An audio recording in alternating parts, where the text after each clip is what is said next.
Someone can't hear. Hello, everyone. Bonks, Shaq, Callie, Walk Dog. My name is Nobody.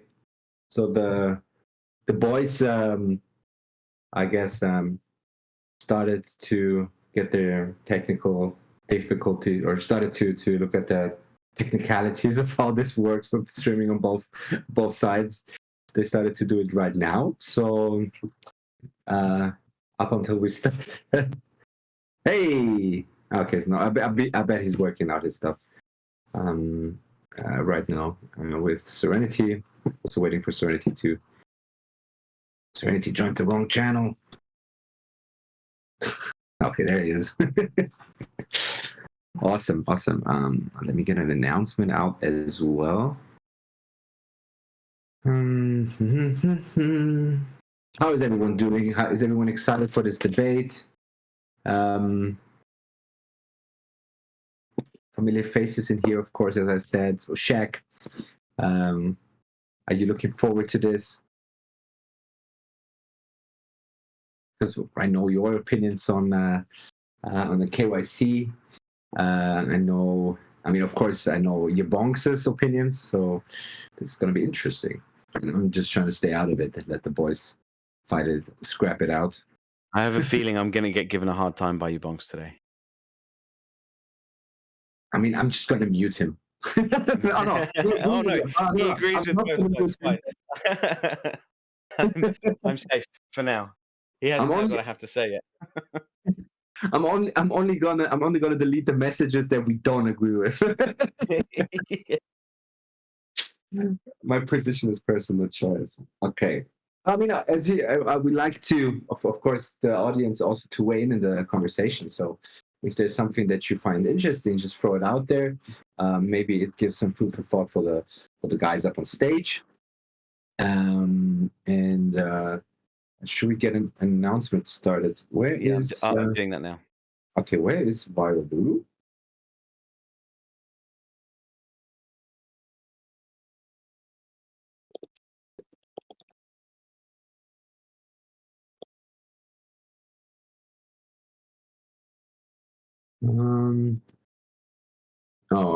He might be joining in a bit.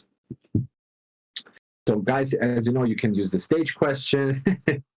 You can use the stage questions, or you can also use the chat inside of the stage as well for you to share whatever you want to share.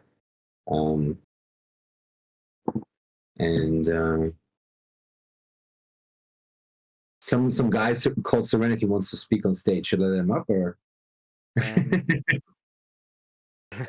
Sure. Okay. There you go. Hello, gentlemen. How we doing?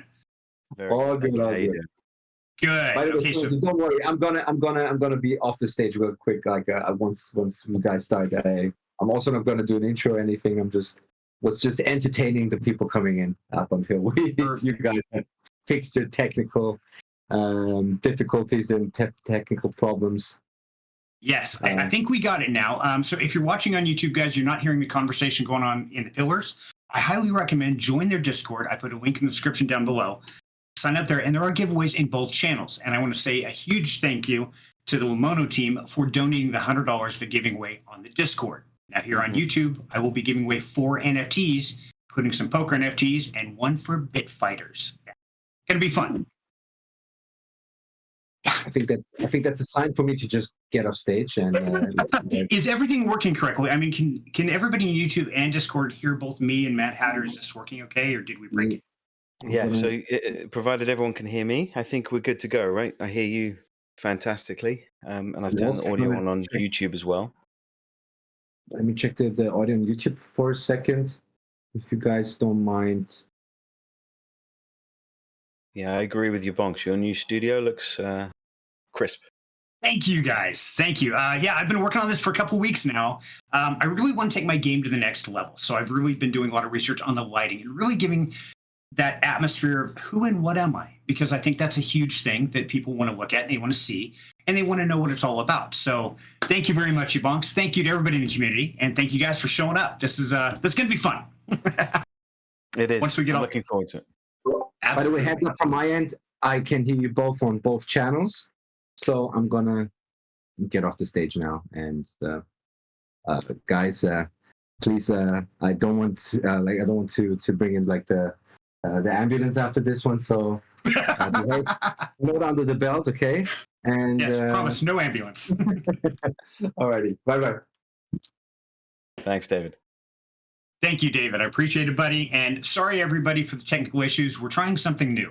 We're actually splitting our audio and video in 2 different directions to Discord and YouTube at the same time. So this is new experience. Thank you for your patience. Right. I think we're almost about set to get going, aren't we? I think we are, Matt. So, I've got a whole bunch of notes. I'm prepared. I'm sure you are as well. But first, for those who may not know, let's cover what is KYC, what is doxing, in case they don't understand exactly what those terms mean. Yeah. So do you want to talk me through your thoughts in terms of what you think it is? I mean, KYC, obviously, we know is know your customer. For anybody who doesn't know what that stands for. And doxing is effectively when someone hands over their information that tells you exactly who they are. That's first name, surname, sometimes potentially address. It's a way of just giving people information that typically you would have in any other registered company that you can look up online.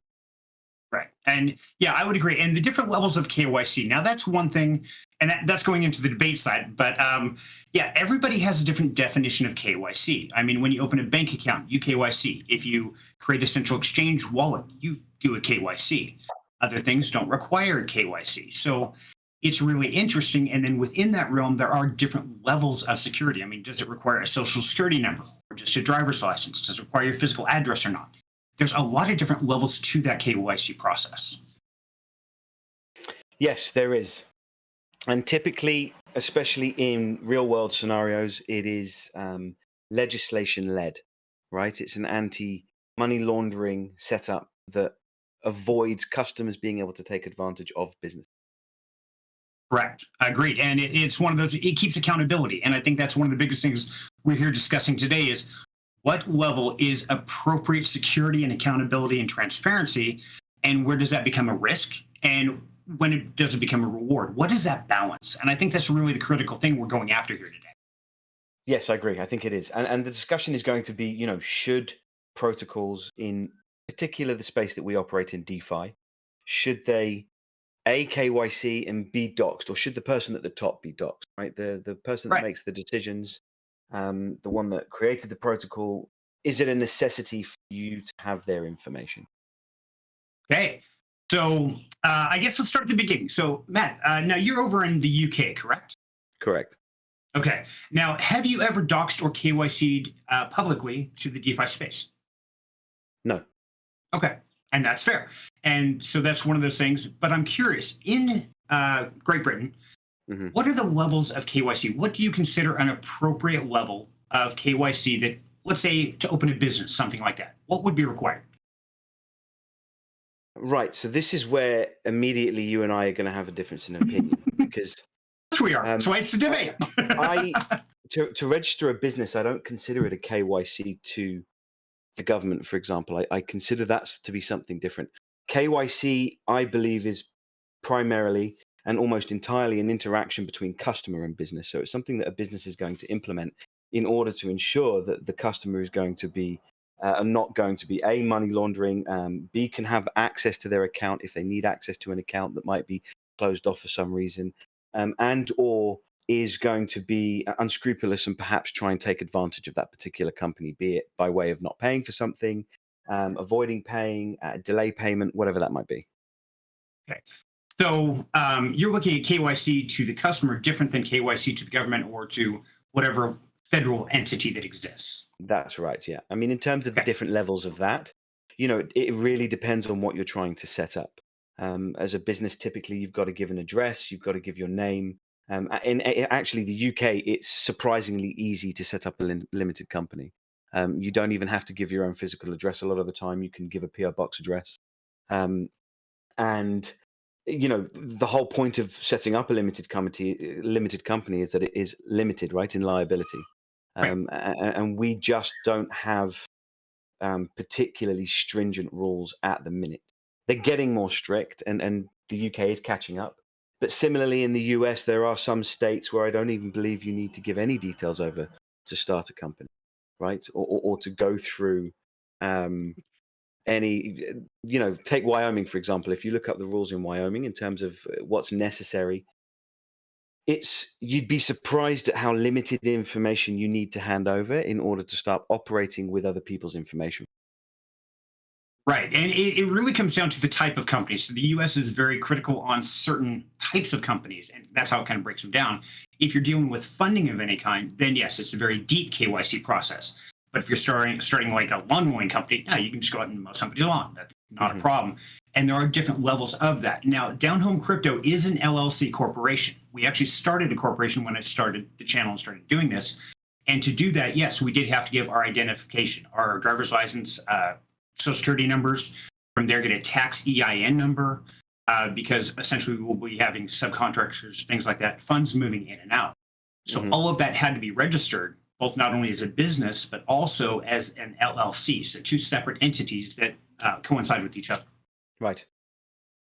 So let's start with the first question. I'll fire off. Fire it off. What do you got? Why do you believe KYC in the DeFi space should be a necessity? And why should protocol leads be put in a position where they ought to dox themselves in order to create the kind of protocols that we see in the space today? Okay. And that's a pretty broad question. I mean, there's a lot, I got a lot of little questions within that broad question. Putting it very simply, I think the simple fact, if I'm going to give somebody money, and I'm not going to walk down the street and see some guy in a corner has a flyer, says, hey, read my flyer, hand me $5,000. I'll meet you back here every Tuesday to give you 1% per day. Okay, sound good? Yeah, none of us are going to go for that. But that's essentially what we're saying. If we don't know that person, who they are, what they are, then, are we really going to trust those kind of people with our funds? And so I believe there does need to be a level of transparency and honesty, because we are trusting them with our funds. And so we wouldn't go out and give just anybody this cash money and trust that, oh yeah, Bob the builder, he's going to come back here and give me a 2x in 30 days. No, we want to know who that person is. I mean, the basic concept is, in my opinion, very unrealistic. Right. But we also recognize that DeFi stands for decentralized finance. And at what point do we start to then move away from the decentralized aspect of the space in order to justify having people KYC or docs in the name of you are taking money from me for a service, and never a service, or more often than not a service that is promised, right? It is often made very clear that it is going to be something that is experimental. We might be able to offer you this back, and crucially, it isn't money per se, it's crypto. We're never handing fiat over to these protocols, we're handing over cryptocurrency. And so that adds an additional layer to the process. You've taken the decision to take your fiat, put it into a centralized exchange, which absolutely should have KYC because of the volume it takes and the size of it, and by virtue of the fact that it is centralized. You then move it into a wallet, and you then choose to interact with another wallet in order to invest somewhere on the basis that you believe they are going to be able to give you the kind of returns they say they will. And that's a great drawdown there. And you make some very interesting points right there. Is, first of all, like you said, it's not money, it's crypto. And that's one that I would have to respectfully disagree, because to get crypto, at some point in time, you must sacrifice money. So in the end, and in the future financial system where this world is going, I do believe that cryptocurrency will be the baseline of most financial operations within the world. Now, that might be 10 or 20, 30 years down the road. But I still think looking at it not as money is kind of doing a disservice to the entire crypto space and the technology in which we're trying to move towards. So I would have to respectfully disagree on that one, Matt. It's interesting that you use the word sacrifice. It's subliminally that's in your mind, because there is an acceptance that when you are moving your fiat into crypto, it is in part a sacrifice. There are no guarantees when you enter into this space, right? With any speculative asset, you're going to have the same problems. When you shop online, though, for example, if we do take a traditional format, you're never checking who it is that you are, or more often than not, you're not checking who it is that you're interacting with, who controls the money, where that money's going. However, I accept that, of course, especially the law protects you against somebody not sending, what you're trying to purchase effectively. But you are still interacting with people that you don't know. They're not doxed. They're not KYC'd per se. Okay, the people at the top are, but you're still taking that risk on a day-to-day basis. And now we move into this experimental state that we're in here. And I wonder if by trying to get people to KYC and docs, you begin to, in some way, suppress some of the innovation that might come out. Okay, and that's a great topic, and I want to back up a quick step here. Please because do. you brought up a great point there is, like you said, when we interact online, we don't always know where we're getting that product from. And I'll use eBay or Amazon, either one of those great one. But eBay is the best one here because we're actually going out there and we're buying from another person. We don't know that person. We don't know their name. We don't know anything else. But that person has to be some level of KYC or responsibilities taken by eBay as the central company for that person. If something goes wrong, they will step in. They have their bank account. They have their information. So there is still some level of even that anonymous person that I'm purchasing something from. If they do something nefarious, there is still a recourse that they have to answer to because of a level of KYC. Now, do I have to know it? No, I do not. I do not think that's required. I don't think I need to know everybody within a project. But I think the people who I'm sending my money through, if it's the platform of eBay or through a DApp or something like that, then yes, wherever I send that person who's going to be accountable for the funds I'm sending does need to have a level of transparency and responsibility for those funds. So who then becomes a responsible middleman within crypto? That is the interesting part, because that's when you start to merge the whole DeFi versus central exchange. So now you're talking the centralized versus decentralized. And I think that's the very blurry line, if you would. Mm-hmm. So I think there has to be a certain level of transparency, of KYCs, of just saying, okay, the founders, the people who have signatures to the Gnosis safe, coders who have direct access to the code they're going to be operating, that needs to be KYC, not to me, but at least to the founders and the team, because that team is the one that I am believing in on their roadmap. Whether it makes it or not, I accept that responsibility. It's an experiment, and I get that totally. But I am going in with good faith that they are not going to run. They're not going to just grab the money and run. And so that's where that level of transparency needs to be, is the ones that actually have capabilities to sign the Gnosis safe, to do things along those lines. It's interesting that, again, and I don't mean to nitpick on this, and it's going to feel like I'm being mean, but, the wording such as trust, you're going to trust your money with somebody. You're going to trust your crypto with someone. Sean Cow, for example, raises an interesting point in which he says, no, he sees his crypto as fiat. And I think to understand where I'm coming from with this particular argument, in a way, I have to push back on that and say, I don't think it is fiat. The second you transfer from fiat into crypto, it is no longer a dollar value. Yes, it has a worth to it, but you always have to be prepared for that, whatever value it is, to devalue, and very, very quickly. Even stable coins can depeg, as we've seen in this space, right? And, we've seen a catastrophic depegging of a stable coin that was from a fully doxed founder. It didn't stop the problem from happening. So what do we see KYC as being in that respect then? When we talk about KYC, is it a proactive implementation of something that secures you as an investor, or is it a retrospective issue that we're talking about? Sorry, go ahead. Sorry, I was just caught in my thoughts.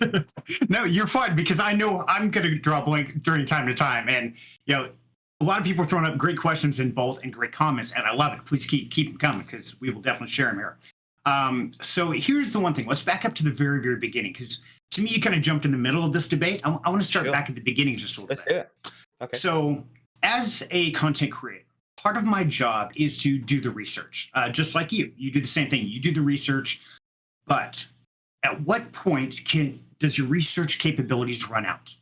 if you run into a blank wall of who are these people, what is their past, what have they done, is this business model may look great because they print it up on ChatGPT. Does that mean it's theirs? Does it mean it's valid? No, it doesn't. To me, that's where KYC is. It lets me look beyond just what they printed on the screen. That some guy walked up to me on the street with a flyer and said, here, invest in this and you'll get rich. No, this lets me go a little bit further and find out who that person on the street is. Do they have a reputation? Is it somebody that, yes, I can back? And like you said, trust, because in this world, I think there is a level of trust. If we're handing over, whether it's crypto or fiat, however you choose to look at it, we are giving someone else something we possess. Mm-hmm. When we do that, there has to be a level of trust. Otherwise, we would just throw it away, wouldn't we? It'd be worthless. So we're giving them something of value, however you want to look at that, to do something with in hopes it does better. Right. Yeah. I mean, you're giving them something and allowing them to be experimental with it is what I would say, first and foremost to that. Okay. I would argue that you are buying into the experimental DeFi space, and therefore you are, and I think sacrificing in this instance is a good word to use, you are sacrificing your crypto for someone else to experiment within the space and hopefully crack the code on how we can return money at far higher levels than we do in everyday life, right? In the real world. Right. Does KYC give you the kind of background that is often relevant to the space we are operating? Would be one of my questions. Because you will find a lot of business owners decide that they really like the space. They might have invested here or there. They've sat behind anonymous wallets that you're not going to be able to track. They might have been part of projects with various alt accounts in various spaces that you're going to have no idea exist. And the persona that they have within this particular space might be entirely different to the persona that they have in the real world. So the information that you're going to be taking from a traditional and typical KYC is flawed when it comes to them putting it into a space that is totally alien to what you're looking at. Okay. And I would definitely agree with that. It is a night and day difference on a lot of things. Mm-hmm. But there are still a lot of things that are very similar. If we look at just general trading market, whether you're trading in crypto or you're trading in the Forex exchange or commodities, things like that, a lot of the parameters still exist on all three realms. So there are variations, absolutely. A lot of things can have different effects on one versus another. But the basic concept of investing cryptocurrency or fiat or whatever you wish into one of these exchanges to trade up or down still has a lot of similarities to it. So like you said, it is a different world, and I would agree with that. But at the same time, if somebody has a background of being nefarious or just constantly crashing businesses over and over and over again, is that really someplace in which I would want to risk in this experimental world my crypto or fiat money to, in hopes that, hey, maybe they found religion, maybe they suddenly got smarter, they went to night school, I don't know, whatever they did. But if their track record shows that they continuously just gamble, is that really what we're doing? I mean, gambling, I can gamble myself, man. I got a slot machine, here we go. But the whole concept here is, especially smaller investors like myself, where to me, $100 is a lot. So if I'm investing that or putting it out there for an experiment, I want to have as much understanding in not only the project, but the people running the project who are making those decisions. Sure, but we can see in this space that there are protocol leaders that are doing exactly what you've just described, fully doxed, KYC, you can look up their address and there's nothing stopping them. Right. So what does KYC do, if not just provide you with a full sense of security? It's a blanket that allows you to say, I've done my due diligence, and I can now use some information bias to confirm what I already want to do, which is put money into this particular protocol. Now, there are going to be examples where you might find something that is, crazy about a person's personality or previous business experience or what they might have done a few years prior with other people's money that's going to put you off entirely. But I would hazard a guess that if in 3 months' time they're running a protocol that is churning out X amount of percentage a day compounded and people are telling you that they're taking thousands of dollars a week, a lot of people are still going to circle back to look at it, because effectively that's what wins, not the person sitting behind it, but the returns that people ultimately are going to be getting from the space. Okay, and that's a great topic, and this is what I've been waiting to tackle. So, I'm really trying to figure out the angle I want to go after this one. Now, first of all, you said if somebody did something in the past nefarious, and you went and you're analyzing that project, that may turn you off. And you say, you know what, I don't want to get into it. You know what? That's okay, because the experimentation that we're in right now, a lot of these projects we don't have a history of. All we have is what they've done, their KYC in the past, whether it be businesses, things like that. And so to jump say, well, yeah, but 3 months later, after they've proven themselves, then we'll circle back. Hey, that sounds like a reasonable expectation. But to just FOMO into something because it looked great on a piece of paper is all against what we talk about. We don't want to FOMO. Can I interject for a second? Please. I don't mean prove themselves to be a success. I simply mean that the protocol is giving people money. A protocol giving people money does not equal a successful protocol, right? I think we probably both agree on that. This space operates in large part on Ponzi-nomics. So therefore, you can be quote unquote successful for quite a long period of time before it collapses. Someone can still be nefarious, and I'm thinking of, I'm not going to name them because I don't want to name and shame people, right? But I'm thinking of a rather large protocol that has consistently promised things that it has not delivered on.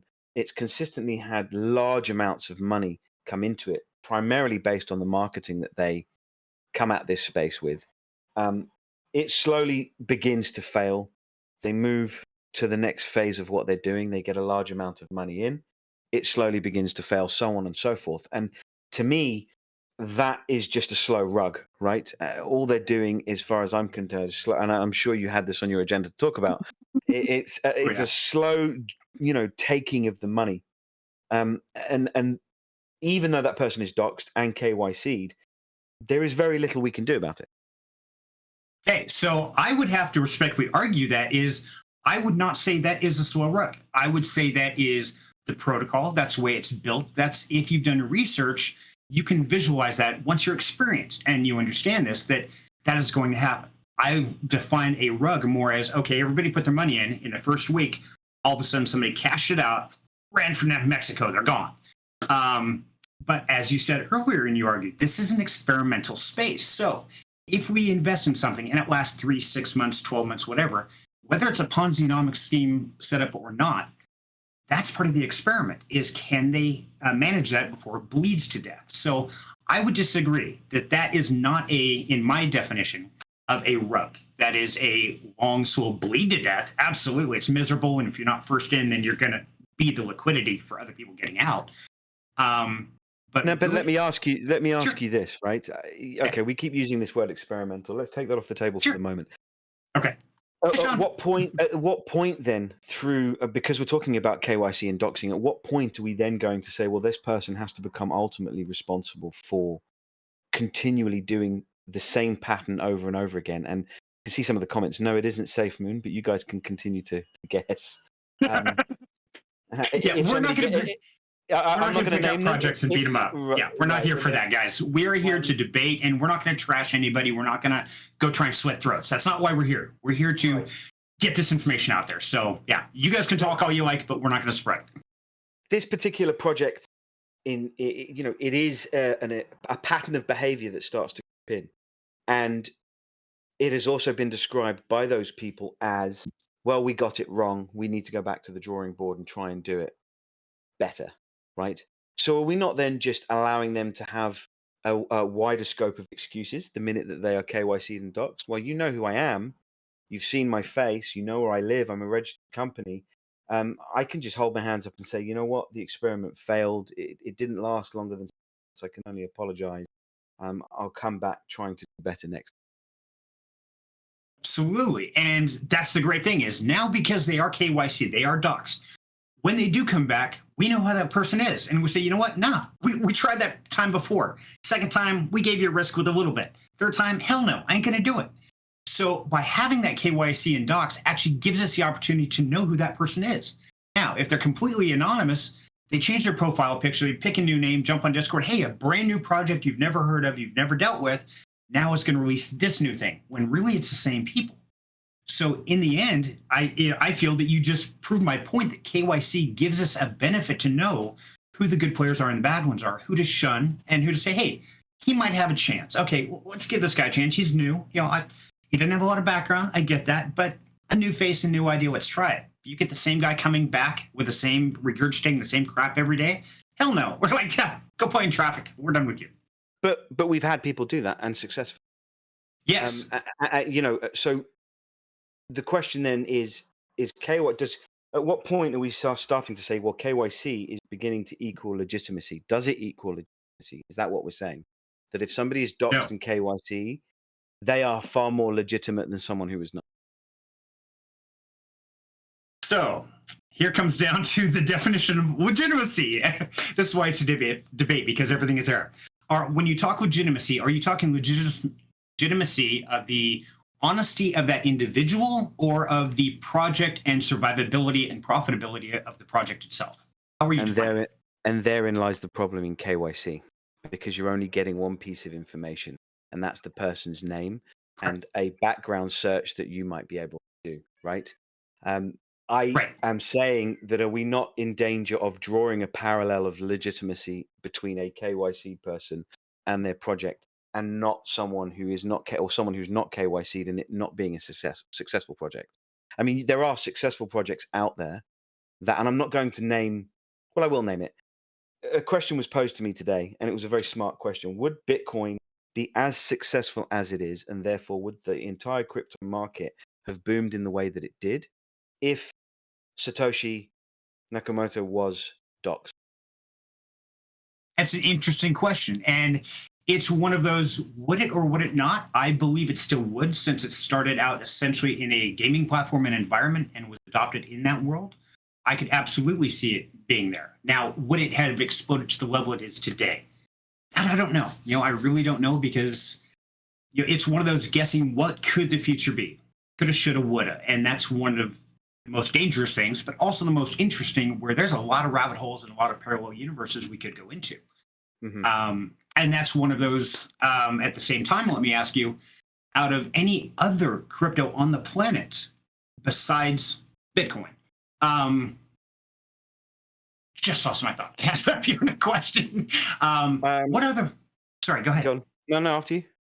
I can ask a question while you're thinking of it, if you go like. for it. One of the things that I was going to say is that when it comes to Bitcoin, for example, we're taking the first one and the very top of the heap. There, we are entrusting that the person who created it is not going to sell however many Bitcoin they have in their own private wallet, right? We assume they're not going to sell it. We trust they're not going to sell it. And we are entrusting that Bitcoin will continue to increase in value at some stage without them selling their token. So we have put all of our trust and almost an entire, a multi-billion-dollar market in the hands of someone who we don't know. Right. So yet what we want to do is then force other people to do what that person. Okay. So let me ask you, what gives you the idea that they're not going to sell? That maybe they're not sitting on a pile of them and they're just waiting to sell them off and buy an island or something? I don't know. Small country. What gives me the idea that they won't? Right. Was that the question? You don't. Yeah. Well, we don't know. That's the point. It's a leap of faith. Faith. So far that leap of faith has been successful, though, right? That particular undoxed, non-KYC'd individual who created the token hasn't tanked it. It's been very successful, and for the most part, anybody that likes anything about crypto has at some point, or wants to at some point, own some Bitcoin. Absolutely. And we all want Bitcoin, preferably big piles of it would be great. And that's the thing. So once again, now let's look at this in the aspect of time. Keep in mind, we're looking back years in time. Mm-hmm. Now, if we back up to that point in time, what was it worth then? What was the value? What was the proposition? How much were people buying it for at that point in time? Were they asked to put $5,000 to start up Bitcoin? Right. No, they weren't. So that's a big thing there. Agreed. Which circles me back to my original question: was the value of that particular token not almost entirely in its anonymity? No, I believe the biggest value in that token was the fact it did not require funds from other people to start that particular token. I think it started on its own. It Right. generated and spread through the hard work of the team without asking for money, without saying, hey, buy into this project, buy this NFT and I'll give you this. That didn't exist back then. It solely started on, we're going to do this and we're going to try and make it adoptable. And that's what they did. And it built up its own organic growth, not from funds from investors like me and you or people here betting on an experiment, but because the hard work of the team and the identity of the person unknown, that what they put forth to get it adopted. And then we slowly adopted ourselves. Sure, and I accept that pushback, and I think it's valid. And it does then bring into question, well, all of the protocols or most of the protocols that we operate with are requiring some form of new money coming in. And, one of the topics of conversation that I wanted to bring up, I can already see people in the chats talking about it, is it not more important to, rather than KYC people, ensure that contracts, for example, that all of these run by are immutable? That we move towards ensuring that there is less control over what the contracts or the protocol can do. And we can look transparently at what that protocol has coded in the background, who might have done it, and make an informed decision on that rather than just, oh, well, that's John Doe from down the road. Okay, and that's a great point. And that's a couple things I wanted to bring up to you. And so I think we're definitely going on the right avenue here. So first of all, let's back up a half a step. So when we start talking about KYC, okay, so we're debating right now, should the founders and team members be KYC? Okay, that's our big debate right here. But let me throw one at you, because if you are the person to hire a coder, this is your idea, but maybe you're not a coder. Maybe you have to bring other skill sets out, because I don't think there are many people out there who can run a full project and code the full project and do everything top to bottom. They're going to need outside help. Do you feel it's required that that coder should have some accountability to the team owners and founders before they hire him in and say, yeah, here's my Ferrari, take it out for a test drive, see how you do? Should they be KYC'd or doxed to the team and the founders? It's a trick question because, of course, my answer should be yes. I am also of the firm belief that this space can operate anonymously with good actors at the helm driving, provided there are enough good actors who are doing their due diligence in informing people of the right stuff, not the wrong stuff. And that's where I come at KYC from, that I personally believe that KYC, as we understand it right now within the space, doesn't do much for the space other than give you a false sense of security. There are plenty of KYC spaces out there. There are plenty of businesses that do KYC for DeFi, for crypto. Some mainly do meme coins, for example, that only come out, once every couple of years. They last a week and then disappear, right? But they KYC them. But there are others that also do doxing and KYCing internally of team members that can slip through the net.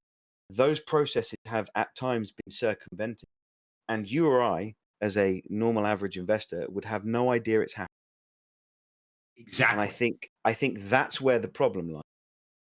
I think that the problem lies in not sharing that particular piece of information. We don't want to damage the protocol's reputation, so we're not going to say this person slipped through the net and they had someone who wasn't the person that thought they were working on their project. Well, why not? We don't have to name the person. You don't have to dox them. You don't have to put their face out there. But why are we not coming forward and saying, well, actually, this particular protocol did have someone slip through the net? Why and how? Okay, so now that brings about a great question, because if you're talking anonymity and then you're at the same time trying to hold these people accountable, how do you know you can hold that person accountable if it's Bob the Builder today and tomorrow it's Tuesday Travis and then Wednesday it's Wendy? You don't know who you're actually dealing with. So without some level of KYC or doxing, there's no way to take that level of guilt or nefarious activity and hook it to that person, because there is no one to hook it to. I mean, we don't know who they are. Let me ask you a question. Sure. Have you ever seen my face? No, I have not. Do you have any idea of what I might be called in the real world beyond maybe the first 4 letters? Maybe Matthew or Bob or no, not a clue. Right. And do you enjoy our conversations and the Q&As that we host within the space? Very much so. It's my favorite Q&As, my favorite channel to watch. Right. Thank Or you. listen to, I should say. I wasn't fishing for a compliment, but I appreciate it. I'm point being being honest, is- man. Thank you. My point being is that you enjoy our space and you enjoy the Q&As, yet you don't know anything about me. You not knowing anything about me hasn't hindered my ability to give you a good product, and it hasn't hindered your ability to enjoy it. Let me ask you something. Have you ever asked me for money? Yes, When? you have 4 NFTs that you're going to be giving away Yes, today, I do. which you paid for. Yes, I did. But you didn't ask me for money. See, I'm not investing in you. I'm investing in my community, in the people out there watching us and enjoying us. If you came to me and said, hey, Jim, I want you to invest in this. I need $5,000. Mm-hmm. First thing I'd say is, love you to death, but you know what? There's the door later. Right. Because I'm not going to blindly follow anyone or anything, especially if I don't know them. Now, if I can see them on camera, if I've talked to them and they say that I might be a little more interested, like, okay, what's going on? What's happening? What do you got going? And how can I be a part of this? But if somebody just blindly shows up, says, hey, give me $5,000, I'll make you rich. Like, yeah, no, hit the road, Jack. So I think there's a different level over there versus the personality and learning and growing together is very different from dealing with funds, whether imaginary, fiat, or crypto, irrelevant. There's members of my family I love to death, but there's ones that I wouldn't loan them $5 because I'll never get it back. There's just no way. And I know that. It's like, yeah, okay, here's $10. I might as well burn it because I'll never see it. I know that. So I think that's where the line comes into place, is depending on what exactly you're getting from that person can be defined on what level of trust you need to have within that person. And that's a fair pushback, and I can agree with that. Yes, you know, you don't give over $500, $5 or $1 blindly to anybody, especially if they're promising you something by way of money in return, right? Right. So I can accept that, but then let me ask you, and someone has already brought this up in the chat. Again, it was something that I wanted to cover, but I'm glad they did. How often have we seen in this space that a KYC protocol lead or dev has been successfully brought to justice? As of yet, none that I'm aware of. I'm sure there are some that I don't know everything. I'm not even going to say I do, or that I know all the different worlds in crypto space. I have not personally heard of any one that I've been involved in that was brought to justice in any way, shape, or form. Now, I know of several that have been shunned by the community. It's like, yeah, no. And they just kind of fade away into the woodwork. Mm-hmm. So it's safe to say KYC, as a measure of security for the funds you're giving the people that might do something nefarious, hasn't worked. Has not worked in retaliation to a nefarious act. Now, has it worked to deter people from going back into another nefarious project with the same people? Right. Yes, I'm sure it has. Yes, it has. But we're not talking about a deterrent here, right? KYC is not meant to be a deterrent for any future endeavors after you've already done something bad. KYC is designed to be a protective measure that allows you to legally go after somebody who might have done something nefarious with your money.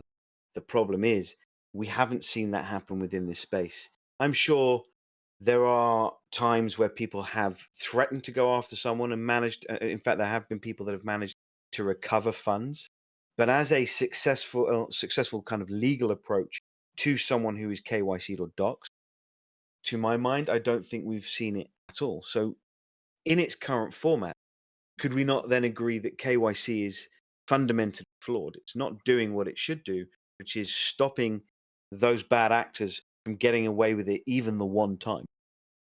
And see, I don't think we're at that level in the DeFi space of utilizing KYC for actual punishment aspects. But I do believe we are in the space where we can utilize those KYCs as deterrents for us investors to know those people. So I would have to disagree on that one. That I agree and disagree both, because yes, we have not seen it work for a justice manner. but we have seen it utilized to avoid those as a deterrent for the investors to stay away from them. So I think there's multiple uses for KYC. Do I think it's a one problem fix all? No, absolutely not. I don't think one exists. I do think it does give a little bit of that warning of, hey, these are the nefarious actors. Now, like Austin's saying is, hey, they just get a new alias and go that route. And yeah, that's a big one. And that's why I think what type of KYC or who did the KYC can also have a drastic difference on that level of security and who exactly you're dealing with. Right. Have we also seen it successfully remove people entirely from this space? Has it removed them entirely? Yeah. So, in terms of it's shunned people away from any particular person because they've been part of a project that has failed. It's an ever-growing space. More and more people are piling in, which means it's harder and harder to have people that know the information a year ago, 6 months ago, let alone 2 or 3. So has it successfully managed to deter a bad actor from coming back to the space? Okay, so yeah, I like the way you asked the question the second time. The first one was like, no, I don't think this, but yes, has it deterred? I'm not sure the KYC directly has deterred them, but I believe the fact that they're transparent or doxed and we know who they are has deterred them because we won't let them back. And that's the thing is the DeFi space is a community. Whether we agree on this topic or disagree or like this project, like that project, we're all in this family together trying to make the world a better place. And we're trying experiments. We're willing to risk a little bit, doing it. But there is still somewhat of a brotherhood or sisterhood, if you will, within this space. If I found out that somebody just stole $5,000 from MadHatter, yeah, and you come talk to me, now I'm liable to just park a car in your head. Just ain't gonna happen. So I believe that we as a community have bonded together in a lot of different ways, whether we agree or disagree, to shun the bad actors that if we know who they are. Right. And I suppose one of my questions is going to be, what are the primary pieces of information that we use to do that? As far as shunning them, you mean? As far as deciding that somebody is a bad actor, as far as deciding that someone is doing something nefarious, and as far as to say they've done something nefarious and therefore they should not operate, basically. Okay. And sorry, I get distracted reading DeFi's comment down here. I'm trying to read all of the comments, and there are some fascinating conversations that are happening while we're talking. There is. It's amazing. You guys are doing awesome. And this is such a passionate aspect. And so I do apologize. And I heard somebody screaming in the other room. So I need like 60 seconds because I don't know if the house is on fire. Sure. But I want, and I'm going to have you re-ask that question, Matt. I'll be right back, buddy. Absolutely, no problem. Okay, so keep them entertained for 60 seconds. But if you're on YouTube, guys, and if you're not, definitely jump into the stream. I had a link to it, and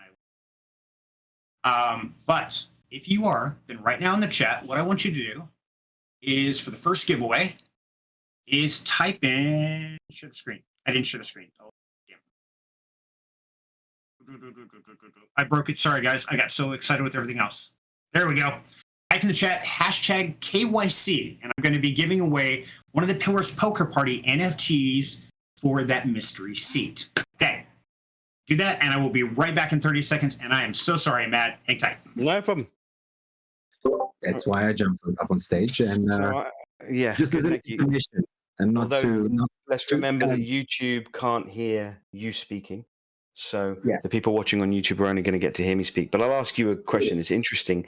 I see someone in the stage questions has just said management of funds without KYC is asking to get rugged. I just wonder why that's the case, because my belief is this place can work on in a decentralized manner. And if we always have the mindset that when you are giving funds to someone who is not KYC'd, it is automatically going to mean that you're going to get rugged, I think we start to suppress the kind of innovation we could see in this space. What do you think? Hold that thought for 1 second. Talking about funds, just because we have this little intermission now, that's why I also jumped up on stage. Okay. Also to announce for a second that we, of course, as Serenity also said, we have $100 giveaway running as well. I'm not sure how we're going to run it, so that's up to you, MadHatter. And I want to say, and maybe also, um, I mean, it is from our good friends, Lemono. I'm going to put their link in the stage question in a bit. We had a Q&A with them. Awesome guys, awesome project. My own personal opinion, of course. But so thanks again to C Lisby and Mike0009 from Lemono. Mike and Christian, thanks again. You guys, that's very generous for you to sponsor this event. And yeah, I believe Serenity is back, so I might just go back to the audience and enjoy this. Yeah, that's what I wanted to say, so that's why I jumped up. Thank you, David. Thank you, David. I will, for anybody that is listening on YouTube and didn't catch that, it's regarding the giveaway that we're going to be doing that's kindly been sponsored by Lemono. I will go into more details a little later on. You have a winner. Do you want to announce the winner on your end? Yes, and for everybody on YouTube, if you're over there watching there, we did the first drawing. So the winner is Abdul Kala Kol. I'm sorry, I probably butchered your name. I apologize. All you have to do is take a screenshot of your account that you're watching on YouTube right now on the screen and DM me on Discord. And I will get that sent over to you, and that's out of my personal funds. And that is a Pillars Poker NFT for the Mystery Seed. And now, Mad, when is that poker party?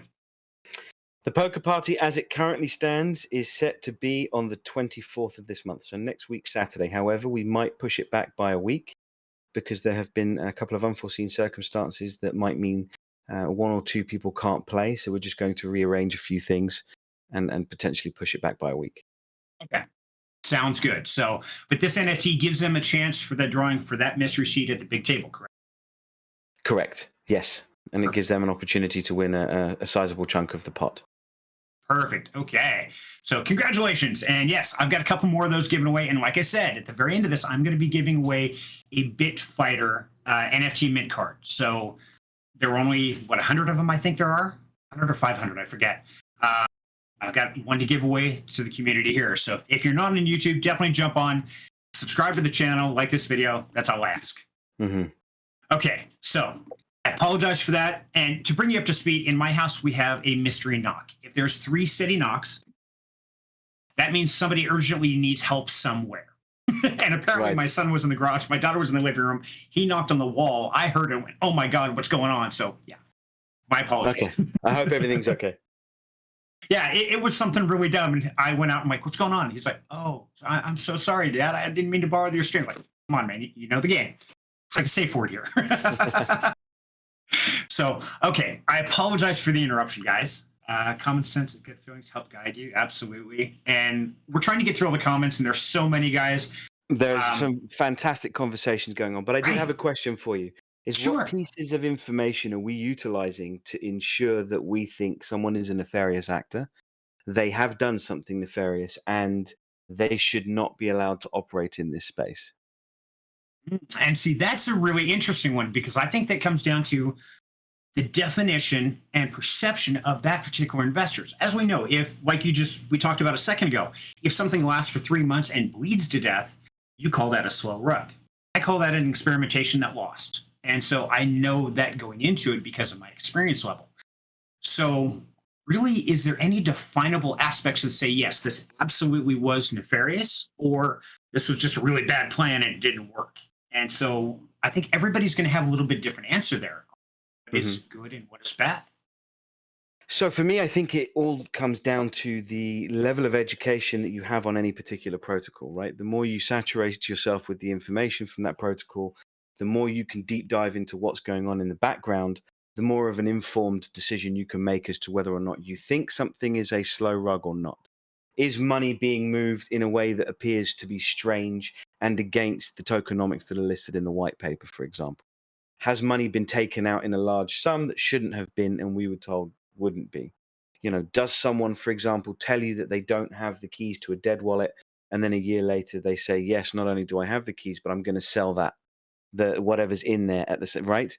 Right. All of those things, right? All of those things start to play a part in when you start looking into these things, you can start making informed decisions. And I just wonder if KYC in its current format, which is simply taking the information from the person at the top and saying, I'm going to hold you responsible without really educating myself or other investors on everything else that might be happening in the background. I'm only going to educate myself on you and your personality. That's Okay. what, to me, KYC represent. And I think that's where it's flawed, because there's so many other factors that go into a protocol that aren't being considered. Okay, so let me ask you on that one, because like you said, you're holding the person at the top, the founders, the team, accountable for whatever occurs within that project, right? Mm-hmm. Okay. Not always, though, right? A protocol lead is not necessarily the lead dev. The lead dev isn't necessarily the chief mod. And all of these are different factors of the same thing, but they are all managed in different manners. Okay. So that goes back to my question. Do you feel that a dev should be KYC'd to the team lead or the founder? Yeah, I haven't answered that question yet. No, you do haven't. I You kind of feel- went around that one, buddy. do I feel a team? I think it has to be down to the personal preference of the person who's running the protocol. I think there should be a base amount of knowledge, yes. Do I think it's helpful? Yes. Do I think it's an absolute necessity for success? Not necessarily. I think there is scope for a lead dev to be anonymous, to have proved themselves with good work and continue to prove themselves with good work. And therefore, a protocol lead might trust them to do the coding in one of their projects. Okay. And so once again, I would throw this same topic back at you, and I'm not really not trying to beat you up, Matt, I promise. But once again, you pointed out they have a history of good ethics. Right. So they've proved themselves over time. Now we're talking about in DeFi space, a lot of new project, new faces, new things going on. If they have no background, no history, what exactly are they supposed to utilize to find out if that is a good person or not? If it's somebody brand new off the street, wouldn't you want some level of trust or some level of transparency that you're going to hire on to do your job? For instance, I don't. I'm sorry, go ahead. No, after you. Okay. For instance, you don't just pull up on the side of the street and some guy walks up and says, hey, I can fix your car for $1,000 right now. You're not going to hire him. You're going to take it to a shop, somebody that has the experience, the knowledge, the trust. And so just because somebody may or may not have the skill, most of us are very gun shy against them not having some level of either background and or transparency or certifications to perform these certain tasks. Me as an electrician, you're not going to bring anybody in to rewire your panel box in your house and it might kill someone or burst into flames. No, you're going to come to me as a journeyman electrician and say, hey, I need my panel box replaced. What are you going to charge me? Mm-hmm. Similarly, how many times have we heard about somebody go to a mechanic and they've been overcharged because that person is quote unquote KYC'd and they've immediately been put in a place or a position of perceived authority, and you trust their judgment, and in actual fact, their judgment cost you $1,000 more than it needed to. Absolutely. And in that instance, and it does happen because I turned wrenches for 12 years. I heard the horror stories. I understand. Right. But also in that instance, because you have a shop, a mechanical place, there is somewhere you can go to. Then there's also the Better Business Bureau, because they are an established entity. You can go file claims against them and actually not only spread the word about it, but also take legal actions because you know who they are, because they are registered or KYC'd in some level. Well, no, this is where I'm going to disagree with you. I don't think it is. I don't think, and I had this conversation with a friend earlier today, I don't believe KYC gives you the ability to go after somebody legally. I think it gives you access to information that can facilitate that. I think legislation is the only thing that allows you to go after that person.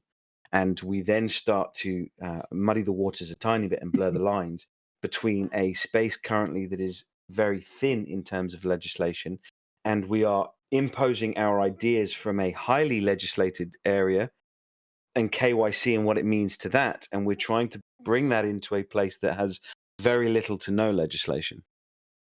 Right. And I would definitely agree because, yeah, you start dealing with the legislation, it gets messy. But in the example you gave me of cars, there are a lot of things there. And so, yes, for certifications, things along those lines. Now, when you start talking, sorry, go ahead. No, I was just going to say, for the example for the car, it was more an example of you can know someone's background, you can see them, you can trust them, you know they're a mechanic. It's a physical building you can walk into. It doesn't stop you from being had, right? It doesn't stop you from being swindled and somebody taking a bit more money than they should.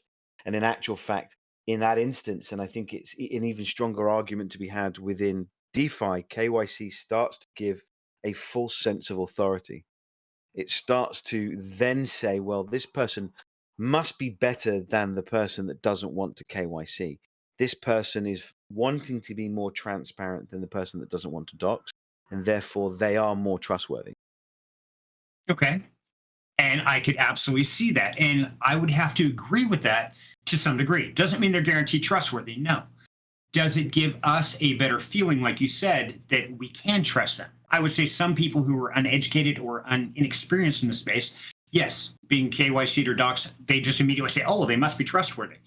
Us who have been around for a while know that no, that's not always the case. That's it's helpful, but it's not guaranteed. I think it's really about the community pushing the bad actors out, keeping the good actors in. And I think the brand new actors coming into the space, we've already gone through so many different bloodbaths. We need an extra little boost, not just saying, hey, I'm Bob the Builder here to start a new project. Here's my white paper. Have a nice day. Can I have $5,000? I think we need a little bit more than that because we saw that 2 years ago. I mean, it didn't play out well. We all know it was ugly. And one of the pushbacks that you're going to get from people that don't want to dox KYC, inevitably safety. How safe am I? Who are the people that I'm entrusting my information with? Are they a reasonable person to give my information to? What experience do they have in taking on this kind of, those are some of the fears that start to creep in to people that are talking about KYC, in particular project leads. And what's the pushback that you then give to those guys? Absolutely. And so I'm not going to say it's safe or not.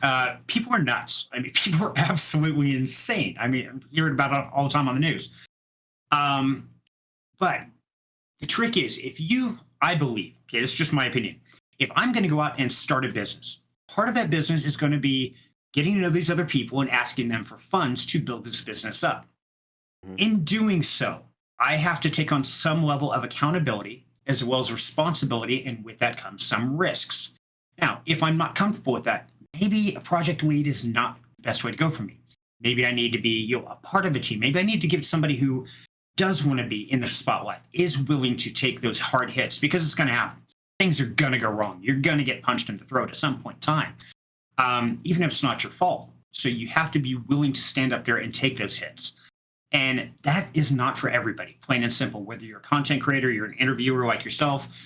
But if you're in the space, some people just want to be investors. Some people want to be on the sidelines. Some people want to be in front of the camera. I think there's a different level of risk and also accountability that goes with that different level. They have to be managed out and chosen. Is it something you want to do? And that's personally up to them. Sure.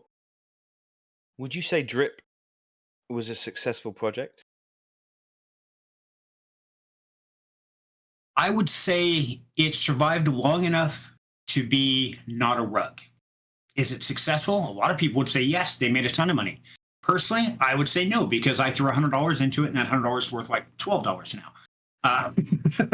So it's an emotive topic, right? And already I see people commenting. Austin, I'm sure, is going to start giving me a hard time, especially if I bring elephant money into the equation. And like we said, we're not going to be picking on projects here, man. We got to keep. I'm not picking on anybody. I'm asking if it's a successful project because it made a ton of people a ton of money. It did.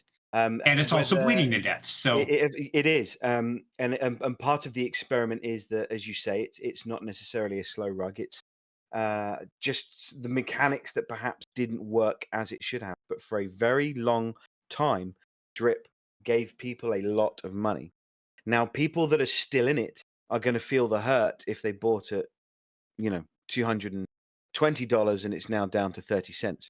Similarly, if you bought Bitcoin at $65,000 and it's now down to 25,000, you're also going to be feeling the hurt. And that's a great point. So the comparison you just made, well, does that mean that Bitcoin's a successful project and Drip is not? Because they both feel the pain. So where do you separate those two? Quite. The one thing that they have in common is neither are KYC'd. Right.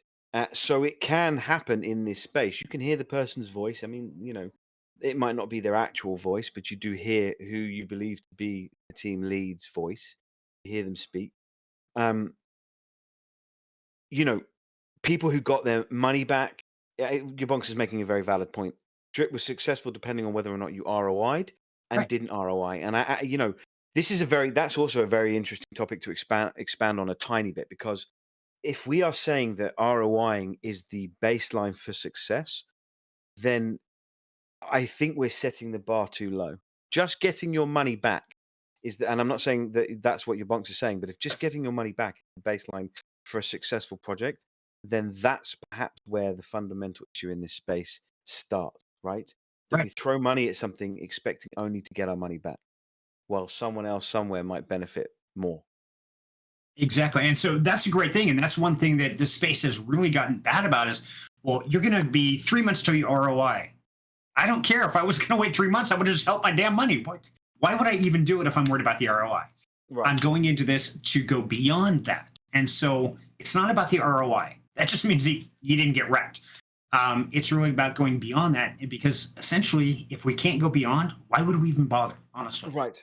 So there are some very good protocols out there, some that we've both spoken to, some quite recently, that have and are starting to bring different factors to space. They're starting to recognize typical Ponzi-nomics simply aren't going to cut it, right? We're not in a bull run. There isn't an endless money tree. The money tree it's wilted.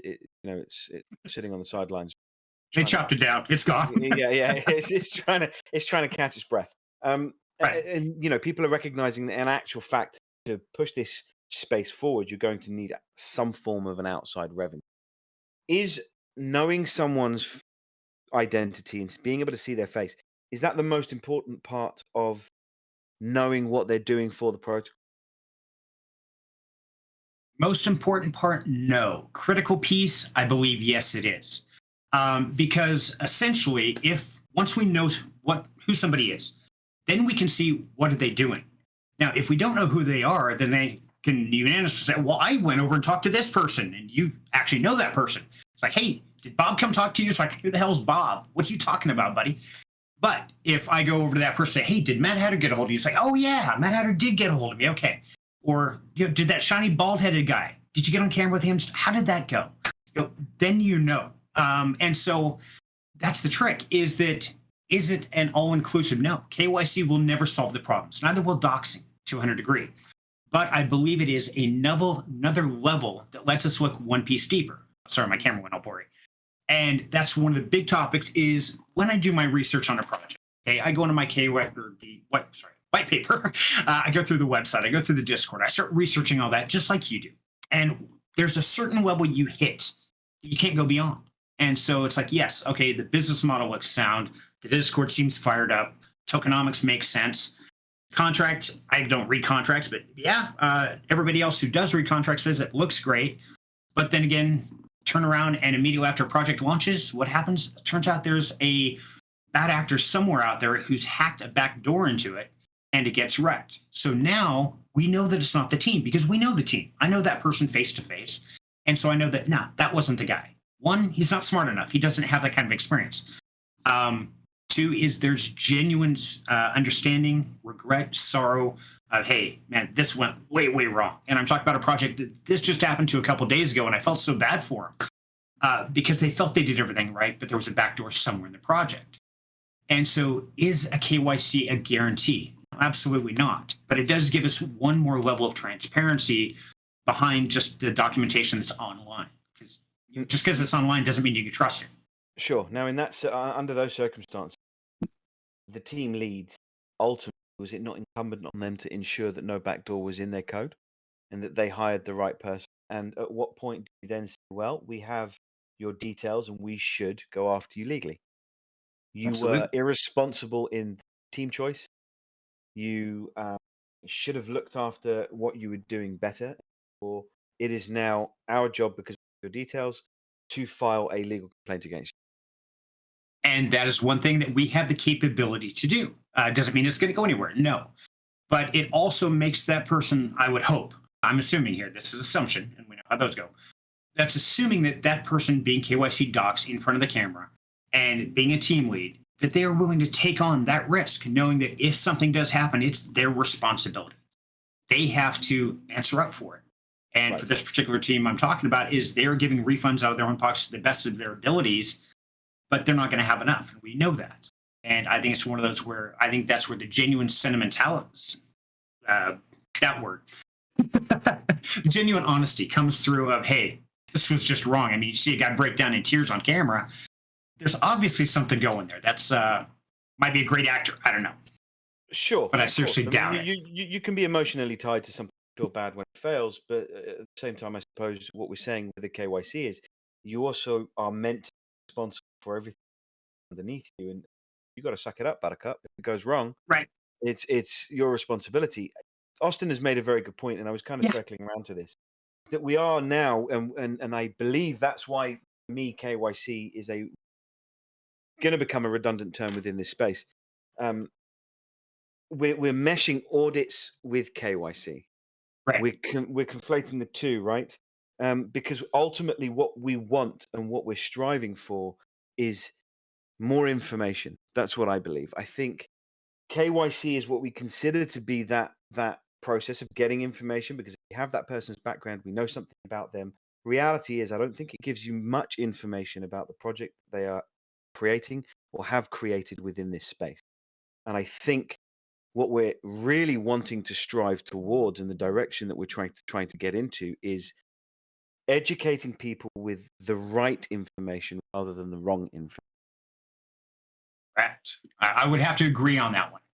And What do you think is missing from a KYC?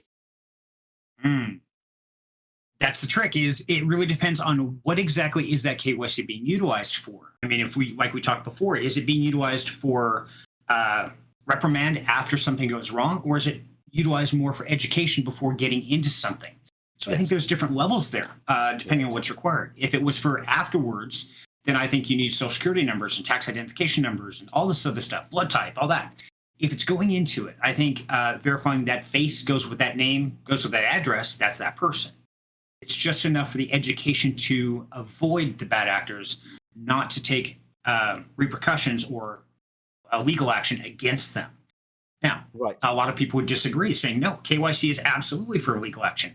Like you said before, you have to have the legislation to go through the legal action against the KYC. So it doesn't exist as of yet, but it will, I have a feeling. In this space, KYC has never been, as we discussed, successful in holding somebody accountable. It might have been used as leverage for someone to do the right thing, but from a legal standpoint, it's never been used successfully to pursue someone within this space who has done something nefarious. Right. And I think you mentioned the education aspect of it. I think the direction that we want to be going in and need to be going in isn't just looking at someone. Again, your bonks is making a very valid point, but I also have to give him a little bit of pushback. And he's saying I can usually tell within 30 minutes if someone knows what they're talking about. Okay, that's fair, and that comes from experience of speaking to a lot of people. But there also might be a ton of people who are simply too nervous to be able to get their words out. They might forget their train of thought in that initial conversation. They might, slip up on a few things, but be, very well versed in what they're doing in the background. So I think as a space, what we need to start doing is moving away from the idea that KYC is effective and start saying to ourselves, education and information is the powerful tool. Correct. And so I got a few points I've been waiting for this one, Matt. Oh man, I've been waiting for this. Okay. Well, it's like a 4-part series here. So follow me down this rabbit hole, guys. It's going to get interesting. So talking about Yabonks, and as a lot of you guys know, Yabonks is my mentor, best friend, love him to death, brother in arms, taught me a ton and really helped me grow in this space. Now, I know that Yabonks wrote his contract where he requires a doxing or KYC of one of the team members or founders. Back in, I had it right there, May of 2022.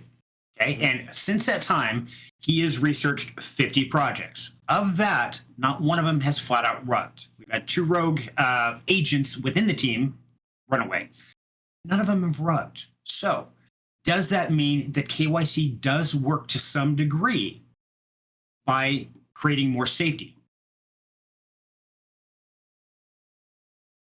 I don't know if that is an adequate use case, because my argument would be I think your Bonks' ability to sift through the information that he's given and his understanding of what could be back allows him to make those kind of decisions on who he might. I don't think And it has much to do with the KYC. And then I believe it becomes a bit of a snowball effect, whereby there are going to be some projects that simply won't approach him because they know that he is going to do his diligence and they probably aren't going to get past the first. so if they know that he is kind of a gatekeeper, if you will, then isn't he actually doing us a service by protecting us from some of these nefarious actors because they're just terrified of him? They're like, yeah, no, hell no, I ain't gonna do it. I like you, Bonk, so I'm going to be nice. Say yes, of course he is doing us a service. Okay, so Because I get on with him. Yes. However, Right. one thing I will say before you're going to come at me with the next point is okay. there is and I'm sure he would agree with me. There is an element of that also being self-serving. It's for his protection as much as it is for the investors, because of course he's doing videos. He's putting his neck on the line. He puts his face on the line. So what he is doing by way of vetting these projects and having a contract is as much, if not more, to protect himself and his environment than the investors that might be watching his videos. I would totally agree. And I absolutely 100 agree with all of that. And I have to back up time just a little bit. Please do. When we were talking about shouldn't a founder or team member, team lead, do some vetting process on their programmers and the developers that they hire? So shouldn't they do some of the same accountability by being that gatekeeper, asking those questions, doing that doxing to avoid the nefarious actors getting on their program? Yeah, of course. As an internal process, you shouldn't be working with people that you don't trust. I mean, naturally, if you want to be successful within this space, and if your intent is to be around for the long haul and do something that is genuinely innovative in the area that we are operating in, then yeah, you absolutely should know the people you're working with, of course. It Okay, doesn't make much business sense to work with lemons. So the first words out of your mouth there, Matt, were you don't want to work with people you don't know. But if they're not KYC, if you don't know their name, their face, do you really know them? That one hurt. Sorry, I had to. Say that one more time for me. Okay, the first thing you opened that statement with was you don't want to work with people you don't know. And you're right. If you don't know their face, their name, something, you don't want to work with them. So why would we work with projects we don't know? So thank you for proving my point, sir. I don't necessarily know if that proves your point. I think there is multi-layers of knowing someone. I could work agree. with someone, especially within this space, whom I've never seen the face of, work very well with them, but wouldn't necessarily sit down and have a beer with them. That's probably me. Right? No, I just had to throw that at you, Matt. I know that, and good. No, you're teasing me. I appreciate it. That's what we're here for, right? Right. We're having fun, man. This is all about fun, guys. And we had one comment come through, said, hey, he's really reevaluating KYC, and that's great. And Tanagi. And that's what we're here for. We're not saying one is right or one is wrong. In fact, MadHatter and I both know we're not going to win. Neither one of us. What we want to do is get you guys thinking. Speak for yourself. Okay, that's fair. I'm coming for the win. Our biggest thing is to educate, to get you guys thinking beyond just the surface. I was talking about, the turd floating on top of the toilet. No, we want you to go down, go deeper, go to the very bottom, dig as far as you can before you ever get into these projects. Don't listen to me. Don't listen to him. Do your own research, because in the end, only you're accountable for your actions. So this is to help all of you think just a little bit deeper than maybe you did with the start of the day. Now, here's a question for you. Talking about KYC, and perhaps you've mentioned a couple of times internally should people, Right. You take a company like IBM, and half the people might not know devs that are working for them, might not know who they are. Most IBM clients don't know who the devs are. They just send some work in the company's direction. At what point should we not necessarily know that who you yourself or your bonks or anybody else? Is it important for us as the investor to know who is sitting behind the project, or should someone be out there collating the correct information, doing it the right way, that we can look at the information and then make an informed decision need to in terms of whether or not that project is for us. Because I don't think, especially in this particular space, giving details to the masses is necessarily a good way of going about it. I think it's a very dangerous approach for a lot of protocol leads. You know, there are crazy people in this space that will find you, they will threaten you, they will, and over the smallest things. So there has to be that element of protection. I believe there is in a lot of ways. I believe our current legal system protects us in a lot of ways. Now, yes, there are crazies. There are people out there with guns shooting up schools. I mean, crap like that happens all the time. It's sad, it's depressing. It's like, oh my God, what's wrong with you people? But at the same time, there's a legal system to keep us as people safe, whether it's the legal right to carry guns, whether it's the police force that we can call 911. I believe there are legal aspects to keep us safe. So I often wonder, is that just, in my opinion, an excuse to say, well, no, I don't want to do this because what if somebody shows on my doorstep? Well, for me, God forbid, because my wife has a Glock and she's going to unload 2 clips on you before she ever calls 911. And in the state, that's allowed. Right. A mother of a children can actually reload twice and empty the gun before it becomes excessive force. Just so you know, that's valid in Idaho. So I think that is being used too many times as saying, I just don't feel safe. Well, you know what? If you feel that unsafe, probably shouldn't be the head of a business. Plain and simple, because you're going to get kickback. You're going to get threats. I've been threatened. It's like, great. I dare you. Show up, please. It's going to be the worst day of your life. I guarantee it. I don't necessarily know if I agree with you. I understand the point that you're making. I get why that works well. When it comes to this kind of space, I think sometimes the length that people go to the digital world far outweigh what can be in the real world. In the real world, you know, like take a Glock out and shoot someone. Right.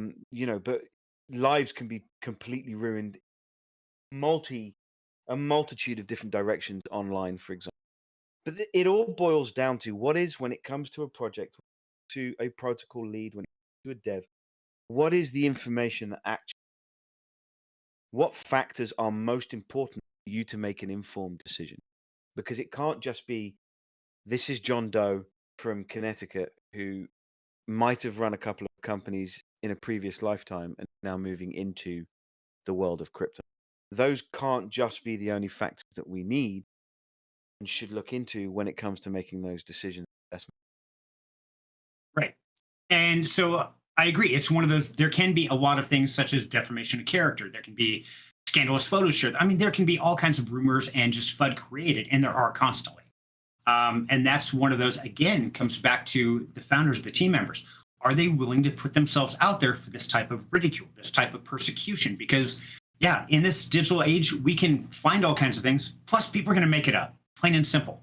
So, again, it comes back to, I believe, the team and the founders. Are they willing to put themselves in that level of transparency and risk to be ridiculed, to be persecuted? And if they're not, then maybe being a team founder is probably not the way to go for them. Okay, but that doesn't really answer the question in terms of what information we're going after. Okay. I understand that you might say someone should put themselves out there and put themselves, if they want to manage large amounts of money, then they should be prepared to take this. Now Okay. that is very easy for the outliers who particularly resume. Take someone like AJ Brockman, his resume is ridiculous. Right. It's insane. It's you can't compare 99% of the world's population to that man, to what he's No. which makes his life easier in convincing people that actually he can do very well in this space. He's he's set himself apart already. Even if he had no experience in space, there might be someone out there, however, whose resume is nowhere near as impressive. It might even be bad, but they are a genius when it comes to coding, or they're a genius when it comes to a certain aspect of a particular space, and they might not feel comfortable coming forward because they believe that the background they have is simply going to put them back and at the bottom of the pile rather than at the top of the pile where they deserve to be. Okay. And so that's a great way to look at it. Now, you define as they deserve to be at the top of the pile. Hmm. Do you think that their skill set makes them deserving of that top of the pile? I'm saying that there are people out there that can do incredible things that might not necessarily get the opportunity to do so, right? I agree.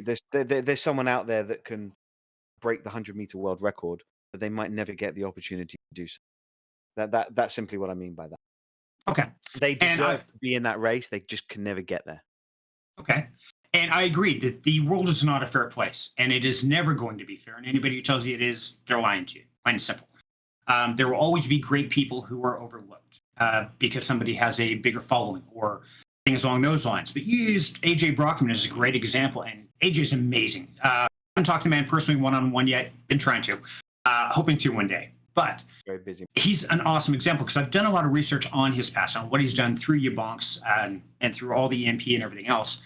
And the simple fact is, would EMP have done as well if it wasn't run by someone as transparent as AJ? Let's say he was never transparent with who he is. Let's say he was anonymous. Would that protocol have done as well? No, he was absolutely aided by his willingness to be transparent. Of course, Okay. he was setting the tone. That doesn't mean that that's the only way to do it. I agree. There are multiple ways. And the simple fact is, some people have to put themselves out there, whether we've made mistakes.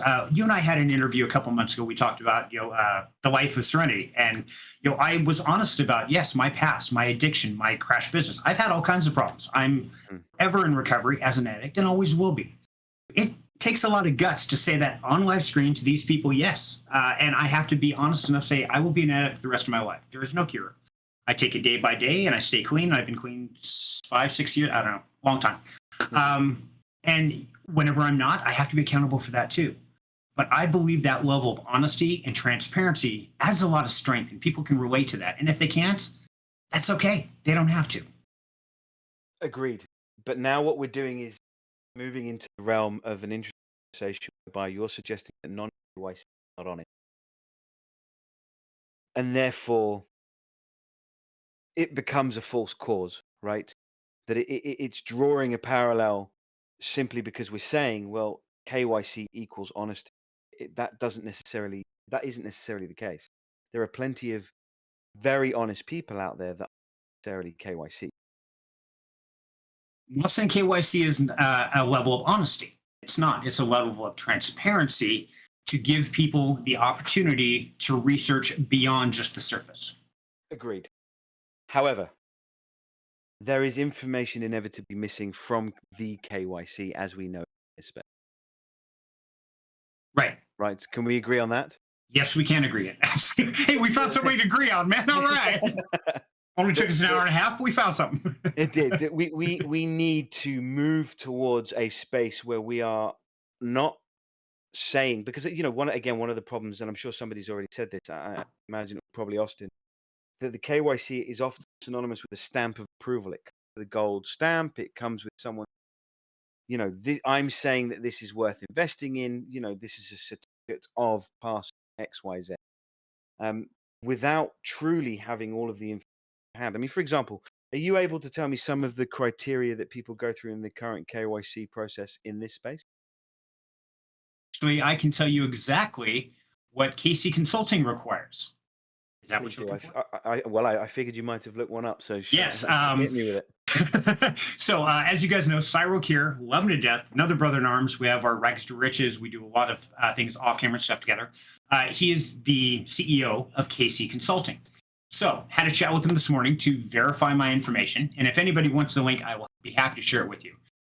Let me go back to my list. Sorry, I gotta find this here. I know I put it in. Okay, so yes, Mr. Cyril Kier requires a driver's license, a government ID, or a passport, one of those three with a physical address. Also requires a utility bill with a physical address with that person's name to verify that. On top of that, he will send out a physical letter every 6 months to verify that that person is still at that address. If at any point in time they do not return or respond with the code on that letter, their KYC is revoked, and it's announced that, hey, they are no longer KYC. So it does take some form of legal documentation, some form of a utility bill, which, yes, could be faked. I understand that. So can documentation be faked. So there are still flaws, but that is at least some relevance of trying to keep honest people honest. But as we know, people who are truly nefarious, they're going to break every law there is. So there's still a flaw there. Right. Agreed. And Cyril, not Cyril, right? I always say Cyril, the name yes. wrong, and he gets very Cyril. upset. Cyril. Okay. He's a very smart man, and you know, it doesn't surprise me that he KYC, and it doesn't surprise me that it's still think it's missing certain. Still think that we away from traditional. All I have on file is you as a person. What we need to start doing is educating investors in this space about what else is going on. And you raised some good questions. Do you know the team that you're working with, for example? Who are you outsourcing this information, you know, the jobs to? Who's on the multi-sig, for example? Why does it have to be that we have to go off and do our own research, and those people that really enjoy the space but might not necessarily have the acumen or the time to go in and really research white papers? Why is it we don't offer that form of information when we are running through something? And that's great. And so I'm going to flip this around on you, Matt, because I've been waiting for this one. I think this is about as close I'm going to get to this one. So I agree, education is key. And that's something that we are all trying to strive for. That's something that I always say, hey, don't listen to me. Don't listen to this guy. Don't listen to anybody, because in the end, you're accountable. So even if I'm excited for a project and it rugs, and like Austin said, what if somebody else, nefariously says they're Bob the Builder, whatever, and oh, well, I know Bob, so I trusted him. It's not the real Bob. There's always possibilities, there's always risks. So in the end, it absolutely falls on the investor to make the right choice and to understand that it is a risk. And you can't come back and say, oh, well, Serenity said it was good, or MadHatter said it was good, or Austin said it was good, or your bonks did. No, that's never an okay. That's passing the buck. In the end, we are the one who say, yes, invest. Yes, sign MetaMask. Nobody put a gun to your head to click that button. Although I've heard that something news they're stealing crypto now. We won't get into that one. Right. Yeah. But go on. I'm sorry, go ahead. No, after you. Okay. But I want to throw something out at you, Matt. So Please. on like my channel, and on your Bunk's channel, and people who require some level of doxing, some level of KYC, I know that at least I saw a face. Now, here in America, I cannot publicly dox. That's against the law. I can't share somebody else's identity without their permission. Right. Or I could go to jail for it. I don't know if that's Right. same in the UK or not. Yeah, I mean, no, you can't. Okay. The laws, I don't know, to be brutally honest, I don't know the ins and outs of the laws in terms of giving. Certainly, I don't think you can publicly out somebody without due cause. Okay. But now, if somebody legally, the federal government stepped in and said, hey, you talk to this person, they stole $100 billion, we need that identity. Here is a warrant for it. Okay, now I have a legal obligation to do so. Therefore, I'm not in trouble, but I'm actually doing a service by helping the community because I have that information. Now, if I didn't have that, I couldn't be in assistance once that legislation, whatever process occurs. I am essentially useless because I didn't have any information to offer or to help out. I agree with that, yes. Okay. So I got to get my wording down because I wrote this. And first of all, I want to start this off with I respect and love the Pillars community, especially the founders. You guys are amazing. But have you ever had a, let's see, hold on. Let me read this because I don't want to just read off the screen. Okay. So you guys have a very unique approach of letting everybody on the screen and letting the community sort out the bad actors. You asked some amazing, tough questions, man. And I've been nervous for this interview for a while, or for this debate. Because, yeah, you're a hard hitter and I love it. Now, the trick is I have experience in this space. I have education. I've been rubbed. I've gone through all these feelings. So I kind of know what I'm looking for. How do you feel about brand new investors coming in and listening to these people, not having that experience to really know what are the hard questions, what are not? And maybe just the fact that they're up there and you're talking to them says that, hey, they must be okay because MadHatter's talked to him and he's super awesome. So he wouldn't talk to them if they weren't good people, or he had at least some level of trust within that person. So do you feel that you are operating on the assumption that your community is always educated enough to know the difference of good and bad? Do I think I'm operating on the assumption good and bad? No, because I think we try to make it clear as possible that we are prepared to speak to everybody and we will ask questions. Now, the question is, can we improve on how we communicate with our community, ensure that they are always fully up to date on our stance and who we're speaking to? Yes. And that's right. And I'm not beating you down. Please understand. No, not at all. I think it's great pushback. I think it's fantastic to bring that angle. It's an interesting question. It's a very good question. In fact, I do have in a minute or two some alpha to drop for you. But I think we could absolutely do a better. We could do a far better job at helping the community be educated in that we are not just speaking to people that we think are good actors. We're not just trying to convince people that protocols that are on the stage are going to be great and go in and jump in. So yes, could we? We could. I don't think we could do so through KYC, however. Right. I would agree. KYC is probably not the thing. But then if a team is doxxed or something like that, before I will even bring them on, then I believe that I personally am running a little bit of a barrier. And I'm going to pause real quick. Hold that thought for a second. Everybody on YouTube, right now we got another drawing. Type hashtag pillars on the in the chat there. Do another NFT because I know MadHatter's running out of steam because I told him pack a lunch, but I don't know how long we're going to go. So I just want to have that drawing because I want to give away these NFTs. I want to thank you guys for joining us. And yes, you can be on Discord and YouTube at the same time. You can win on both of these guys. So yeah, open them up. All I ask is please like and subscribe to the channel. Tell your friends about us. It'll be great. So yeah, I had to get that out real quick. Sorry. Yes, absolutely. Smash the like button on that YouTube video, please. Thank you, sir. Everybody in the Discord, take a look at the channel. It's always some interesting stuff that you do, both live and through recorded Q&As, AMAs, and I said to you before, I've used a couple of yours, along with some other people that are talking your bonks, Austin, for example, before you kind of moved away from that. I've used their videos and your videos for research. So yeah, I highly recommend. Well, thank you, sir. And yes, absolutely. Follow Bonks, follow Austin, follow Sean Clark. These are great people that I've learned from. All have been my mentors, my friends, and somebody that I can pick something up. And MadHatter, on your interviews, buddy, I take notes. You are literally like the master of interviewer of that cool, calm, collected. And yeah, I've been impressed. And so I love pillars to death. So yeah, hashtag pillars right now. A lot of people are putting KYC. No, guys, that one's over. It's hashtag pillars. Let me show you again real quick. There you go. Type that in the chat for the NFT giveaway. So I said I had some alpha for you. Yes. Well, go and drop it on me, and then we'll go back to the other one. You asked, the other question is, how can we, what are we doing? Right. What are we doing to really have our community better understand that we're not endorsing a project, that by virtue of the fact that they're speaking to us does not mean they're good. We can do better, and we've been thinking about how we can do better. And we, in particular, have been looking at the KYC and whether or not that can improve. So at the pillars, what we're going to be doing, very soon, is, along with still doing the Q&As and having the space, we're going to be doing something that we're going to be calling KYT, and it's Know Your Team. And the entire process is going to be like a KYC, but it is going to be centered around asking the valid questions that people would want to know, and some of the things that you and I have been discussing.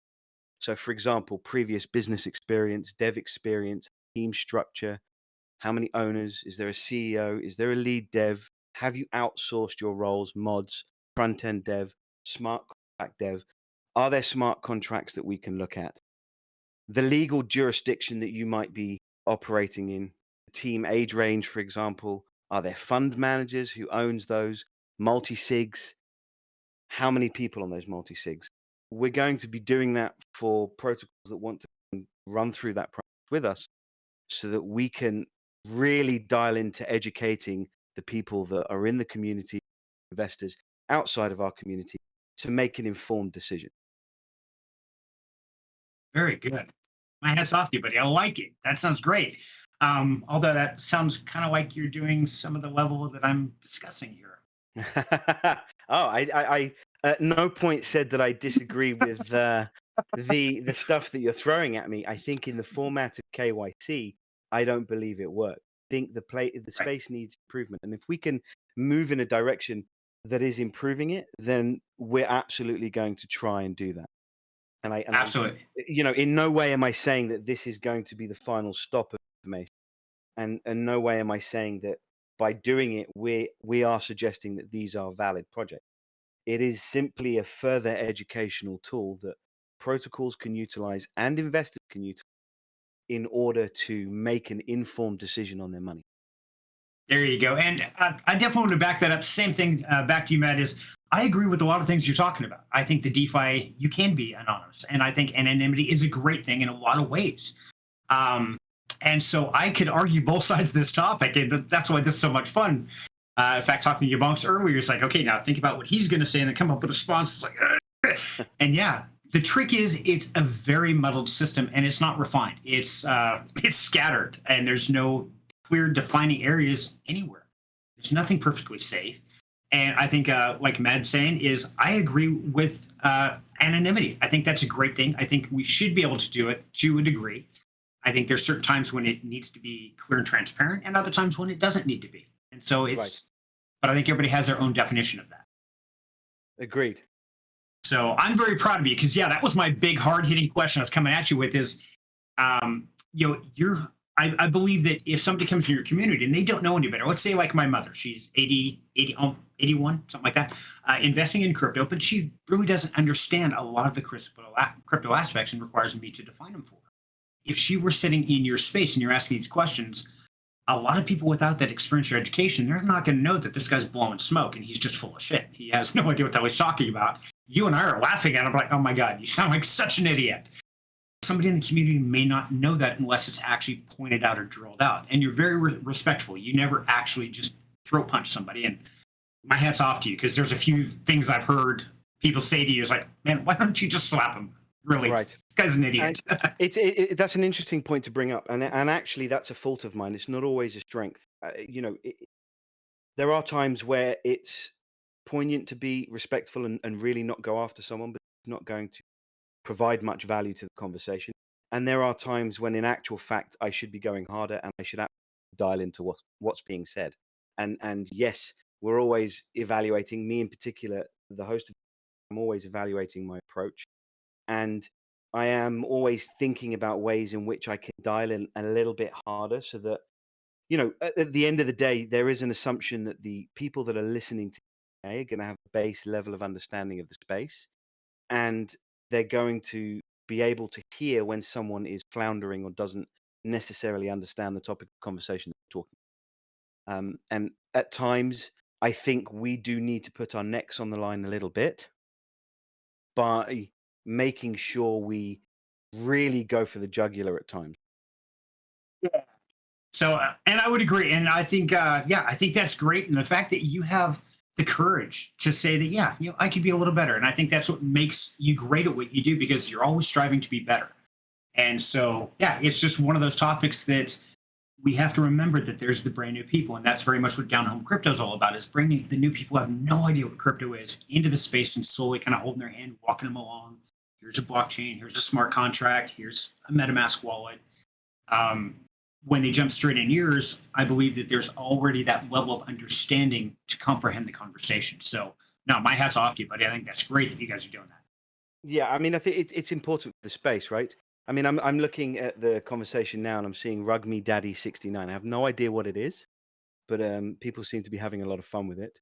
Yeah, I think Austin's going to strangle somebody in a minute. From it's over on this screen, so I haven't been paying much attention to that. I've been trying to watch today's chat. I got to go back and read all this because this has been a blast. So real quick, let's do another giveaway. Please do. Okay, so guys, if you have already signed up, you've got like 5 more seconds. I'm going to draw for the second NFT. And if you are a winner, like I said, take a screenshot of your YouTube channel with your ID and you as the winner, and then DM that to me on Discord so I can verify it's really you, because I don't want to send it to the wrong person.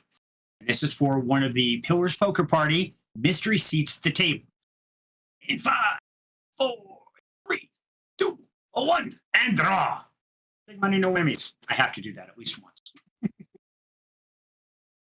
Winner here is Muppet Box 1982. Muppet, congratulations. Thanks for tuning in. Appreciate it. Yeah, DM me and I'll get that NFT to you this afternoon. Right. So Tanogi is going to come in and KYC with you at some point. You Perfect. and your bonks, because he's going to be doing a project that is Rug Me Daddy 69. He's going to be fully KYC'd. And I guess the project is going to do exactly what it says on the tin, right? Apparently so. Okay. So great. You can KYC. That's wonderful. And I will give you my honest opinion. So one thing I want to share with you guys. So if you don't realize, and I did want to share this, is the contract I run with here at Down Home Crypto is the exact same one that Yabonks runs with, pretty much the exact one. But I want to share with you guys, if I put it on my screen correctly, and I probably broke I did, I broke it. So give me one sec. Technical difficulties, because I can't have, that's why I can't have nice things. There it is. Okay. I just didn't share the whole screen. That's where my problem. And I think this is one thing to really understand is exactly what the phrasing says. So this is a snippet straight out of my personal contract that I took a copy of from Alex, who shared it with me, and I've been running it on his teachings. So these are the top 3 conditions in my contract. If you won't meet these, I simply will not do it. It's just the way it is. Not saying it's right, not saying everybody should, but I do know a couple other content creators started a whole hoopla back in January when they suddenly said, hey, we're going to start this new thing and do this. Man, Yabong's been doing this since March of last year. This is who I got it from, and I've been doing it since the first of the year. So this is not new stuff. Some people have already been running with this. I'm not saying it's right or wrong or better or worse, but it is exactly the conditions I run with. And as you guys can see, is they must meet face to face with me personally, or I'm not dealing with them. And I can tell you, I've turned down more video reviews and jobs than I have actually gotten because of that fact. So I have to ask myself, is this doing a service? So what do you think, Mad, reading through this? I've got a split screen going on, so it's a bit small. So if you could kind of read out Sure. the points to me so I can see what they are. Of course. So condition 1, I will need to video chat with at least one of the project owners so I can see face to face who is leading your project. I want to see who I will be representing with my brand and be able to put a face with a name. This will all be done privately.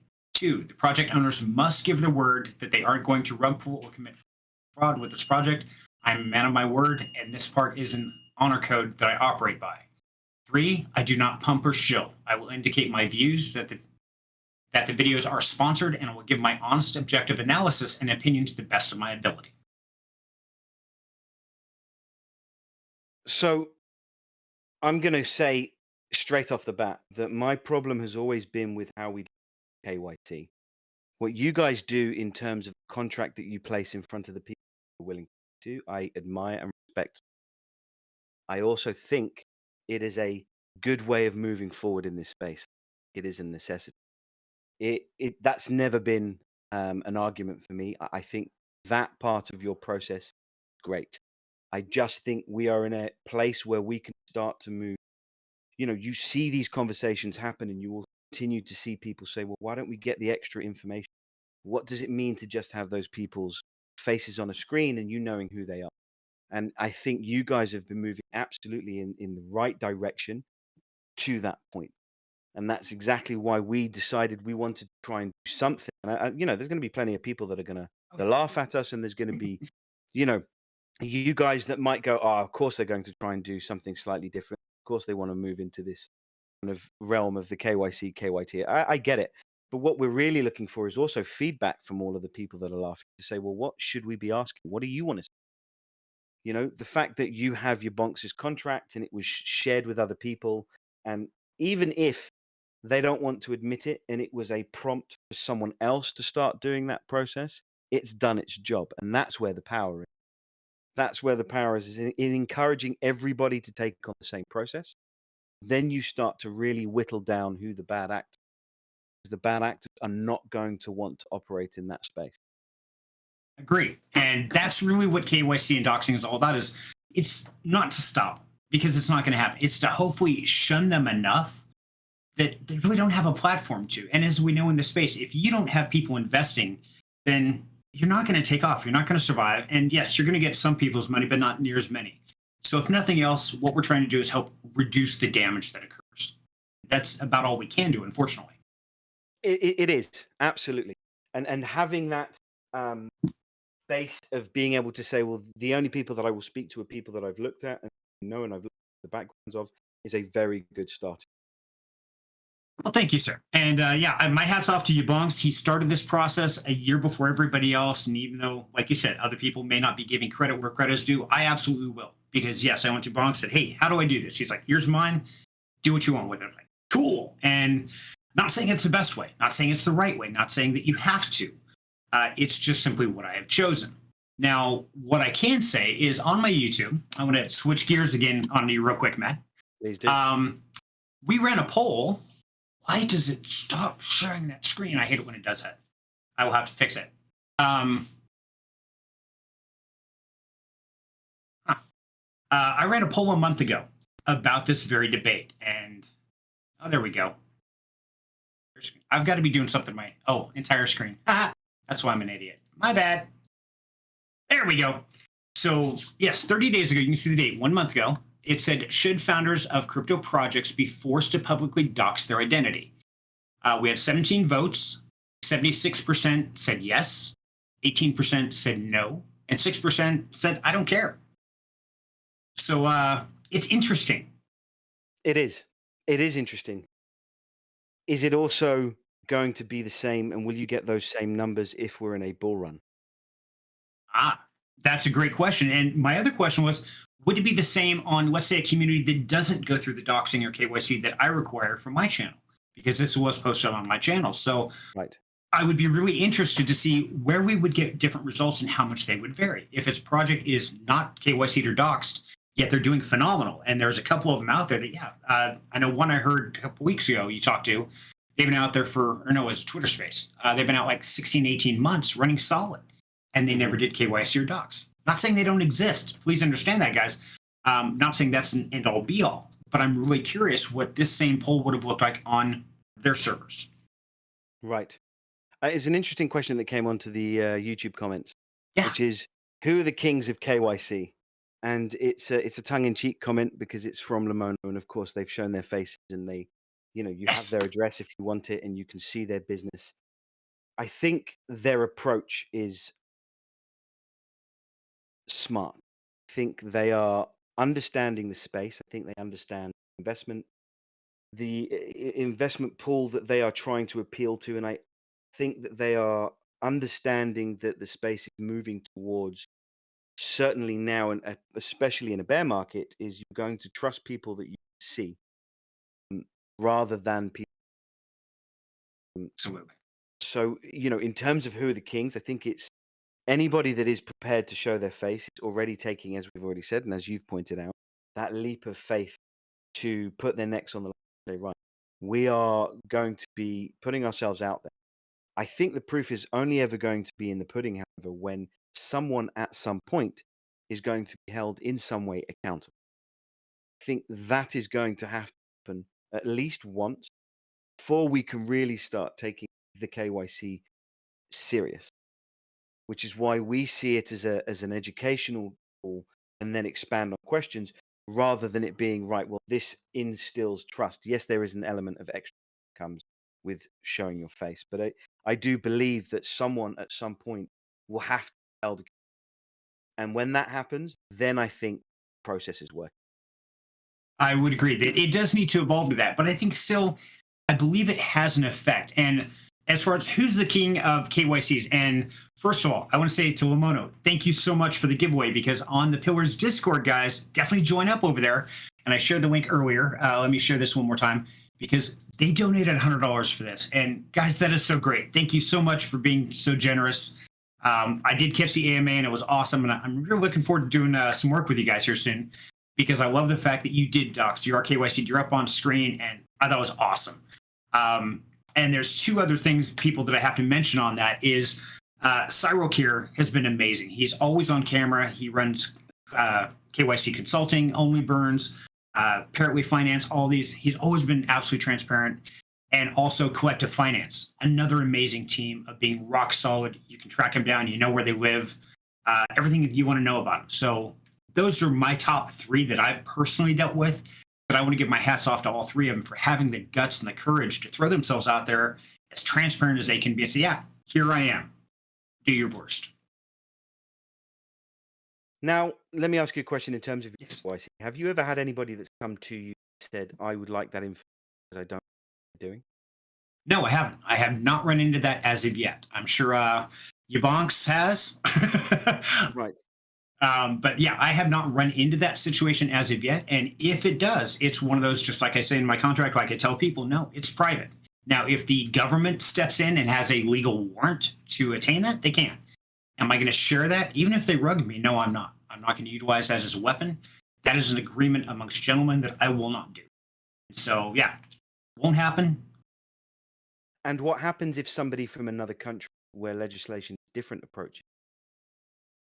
Because that's also going to be a question that comes up. Right. Is, you know, we're talking about people who are listening all over the world. Right. At the moment, and their law in one country might not transcend to the law in another country. And how do we bridge that? And that is very interesting yet, because yes, that will happen, whether it's extradition, things along those lines. Every country is very different. Now, what I have to do is respect the laws of the country I'm personally residing in. Now, even if another country says, well, no, you don't have to have that. Well, I'm sorry, but in my country, I do have to have that. So you have to get a hold of my embassy, go through them, go through the legal channels so that I get a legal U.S. warrant to release it. And that's the way I'm going to operate, is unless legislature tells me differently, or some type of legal entity shows up and says, no, it doesn't have to have that, and I cross-verify that, I'm never just going to hand that information over. Simply can't do it. It's not right. Right. And working towards something that bridges that gap, I think, is important. Absolutely. You know, when someone can come up with that in this space, and then we start moving towards what people have already said, immutable contract, ensure that there are no backdoors, ensuring audit rather that isn't part of the team that can comment as to whether or not what they've seen. And there are audits out there, but I'm talking about audits that Right. perhaps are a bit more affordable. There are plenty of protocols out there can't afford the really high level audit, and they'll openly say it. They'll say we can't afford it at the moment, and that is where a lot of this lies. Austin made a earlier on, I think it was about an hour ago, in which he was saying, you know, KYC companies are always looking to just generate money. That's effectively what they're doing. It is a business for them, and part of that business, getting as many through as they can, as it generates them funds. Right.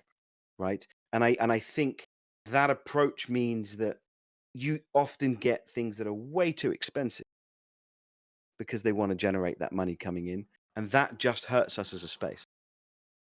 I would agree. Absolutely. And it's one of those, and that's really where the other side of this debate comes into play, is, like you said earlier, is even if somebody has a KYC, if there's no legislation to go after it for punishment or anything, is it really doing anything? Currently, it's not. But what it is doing is, we're kind of like in high school here. If you're not one of the popular kids and the people like us don't agree with you, you're going to be shunned, because we're not going to cover you. We're not going to push you. And if you don't have the cool kids to follow you, you're not going to get the funds, and you have less likely to cause damage in the system, in the DeFi world. Sorry, I'll come up with the words eventually. I'll level another question at you. You know, Yeah, this go for it. Rug Me Daddy 69. It's fun. I understand why it's created in the context of the conversation, and you know, Right. but it does illustrate an interesting topic, which is, if someone does come out and says, this is what I'm going to do, this is how I'm going to do it, right? I'm going to KYC, but I'm giving you something that is inevitably at some point a rug. You're going to make money if you play the game properly. You're going to be able to take funds, but at some point it is going to disappear. Are they then supposed to be held liable for that? In this experimental space, do we then say, well, okay, they got away with it? Do we throw money at it and say, no, actually, we didn't think you were going to rug. Ultimately, we thought it was a joke. How do we approach people that might start to? Because this space is ever developing, and what people are doing is they're just getting smarter with the way they circumvent. Right. Okay, I've KYC'd, I've shown you my face. Let me think of a smarter way of perhaps running a project down in a way that doesn't look like I've run it, that rugged, but ultimately, I'm the only one that truly benefits with all the millions. Okay. And that's a great thing, is on this particular example you gave me, they flat out said it's going to be a rug. It might be today, a week, a month. We don't know. So now it's a gamble. If we have those facts in front of us, the question is, do you want to pull the handle on the slot machine and take a gamble for it? Me personally, now I'm going to sit back and laugh. It's like, okay, y'all are a bunch of idiots. But you know what? I think they're doing it for entertainment. They're doing it for having fun. And that's okay. We spend money for entertainment, stupider things all the time. So if it's bringing enjoyment and if they do what they said, is it really a rug? I would argue that. I don't think it is a rug. I think they just simply followed the white paper. They said, here's how I'm just going to go. Right. Yeah. I mean, again, it's an interesting point, right? Is it Right. actually a rug? And then we find ourselves in a position where perhaps there is another batch of themed protocols that come out that start to play a little bit smarter with wording and start to play a little bit smarter with how they present themselves in order to get the trust levels that we then come to expect. And we find ourselves back at square one. Now, let me ask you, as you said, they're making more complicated, more interesting. Now, haven't we already seen that? We've seen projects that are so complicated, with so many working parts, pretty much nobody really understands all of them. And on top of it being in an experimental space, we have no idea what these 25 different cogs are going to do in this machine once you turn it on. So essentially, isn't that the same thing? It is. Yes, there is an element of that. And then it brings us back to, well, how does KYC then help the investor make a decision on whether or not they should, based on just background information of that person in those circumstances? And that's what's great. That's where we go back to the history aspect is if that same person is KYC, whether it be Bob the Builder, MadHatter, whoever, if they've done 3 other projects and they start off simple and just got more complicated, but everyone ended with a bleed to death or a slow rug, as you would, do you really want to go into the 4th one? But not knowing who the person is behind the creation of that, and you actually make that decision. Right. And yeah, I just circle back to the same question, which is, or the same thought process, which is, I think it's going to take for KYC be effective and actually work at some point, and or for those that are doing it and do find things that have um, gone wrong with protocols, to openly release that data.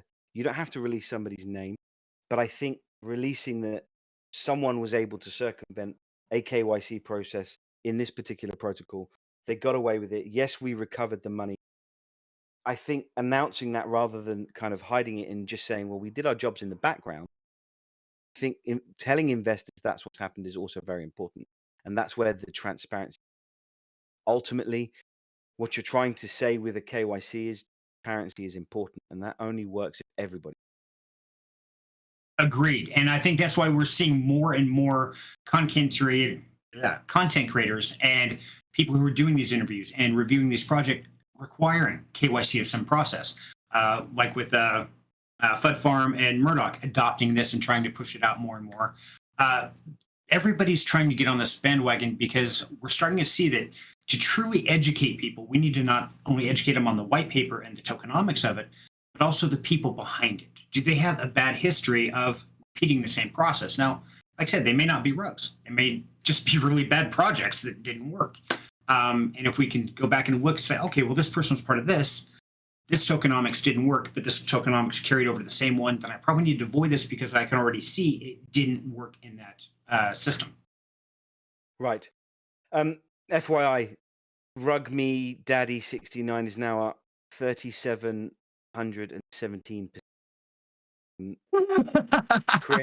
Created as we were talking. Do you have one That's last great. giveaway to do before we wind down the conversation? I think I have 2. I've done 2 so far, right? Yeah. Have you? Okay. Should we do those 2? And, Yep. and then So we've got. conclude our arguments. I agree. So I've got Rugamy right now. #Rugamy. Yeah, I know I'm using it off of Austin's and what's going on over here in the Discord, guys.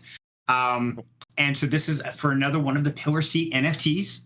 And once again, if you're a winner, take a screenshot of your YouTube account that you're watching this and that you're a winner, DM me and I'll get those over to you as soon as we're done here.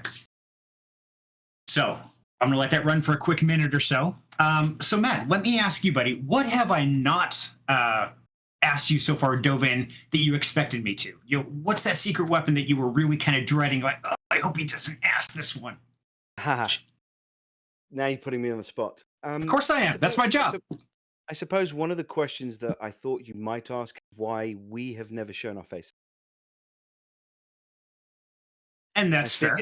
I figured you might say, well, as a space that is growing, as a space that does Q&As that, prides itself on asking those hard-hitting questions, does have, I don't want to say influence because I don't think we have influence, but does have make an impact on perhaps an investor's decision to or to not go into a protocol. Why have we not faced it? And the reason for that is in part to protect ourselves, I guess, but also in part to show that this space can act with people like ourselves without the necessity for me to show my or so anybody else that is part of our team to show that. We've shown our faces to one another. We've seen each other. That brings back to the question of, do you think it's important that people internally working with one another should know one another? We do. We've seen one another. But in terms of what we're doing here, I think there's perhaps an element of mystique by not showing our faces, and that aids our ability to ask tougher questions when we're sitting down. Protocol. And that makes sense. And I would have to disagree. I do think you do influence a lot more than you realize. I know me personally, your questions, your answers, what you get out of the community and out of the founders definitely influences me. Because if you ask a hard question and they start stuttering like, okay, it's like, yeah, no, thanks, I'm done. Now I'm going to sit back, eat popcorn, and just watch and laugh because it's going to be funny. So it's kind of you to say, and one of those things that I think we're very cognizant about, and one of the things that we are always working towards doing better is accepting that there is that responsibility of influence on people that are listening. I think we more often than not, and I'm sure you've gone through it, I'm sure your bonks have gone through it. Anybody that has created content, I'm sure has gone through it, or anybody that speaks on a regular basis to a larger audience, I think there is an element of saying to ourselves, right, at this point, we're going to have to accept that we do bear some responsibility, shoulder responsibility of some of the decisions. And how can we improve on what we're doing to ensure that we are fully protecting the people that we. well said. I like that. And no, I think that's really important. And it's, as we talked before, you're talking about the education. And I think that's something that we all need to do more of. We're doing good, but I think we can all step that game up just a little bit more, not only for the experienced investors, but also the new people coming in. Because as we know, this bear market's not going to last. We're going to hit a bull market and we're going to get a bunch of new people in. And the more educational content we have out there, the more better armed those new people coming in are going to be. And I think as long as we never forget about them and just lose focus, then we're doing a good service.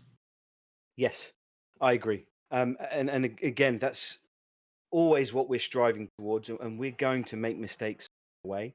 As I've mentioned in a previous chat, just trying to help people be educated. For example, we thought a hub idea, aggregating a bunch of discords in one space, might be the way to go. We very quickly realized, actually, no, that isn't.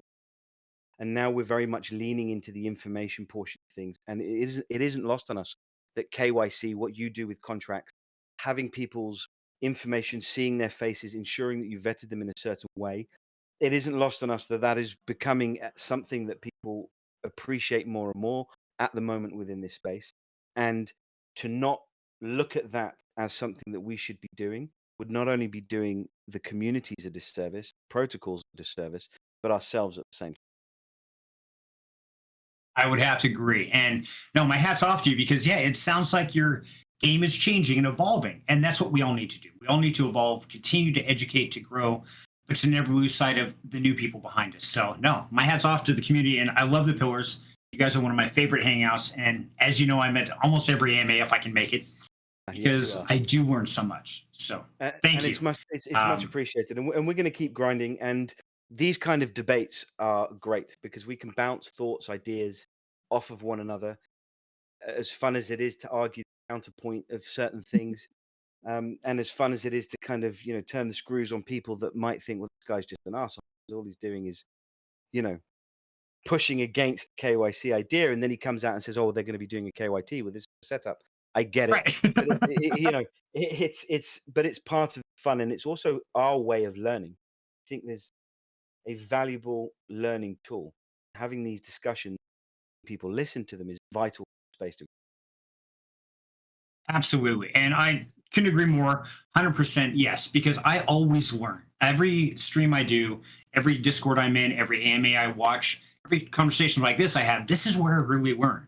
Because if I just go within my own head, I do something and I think, oh, it's perfect. Well, guess what? There's 500,000 other people that think it's just dumb. And so I really rely on the community, on people like you, MadHatter, where we can have these conversations.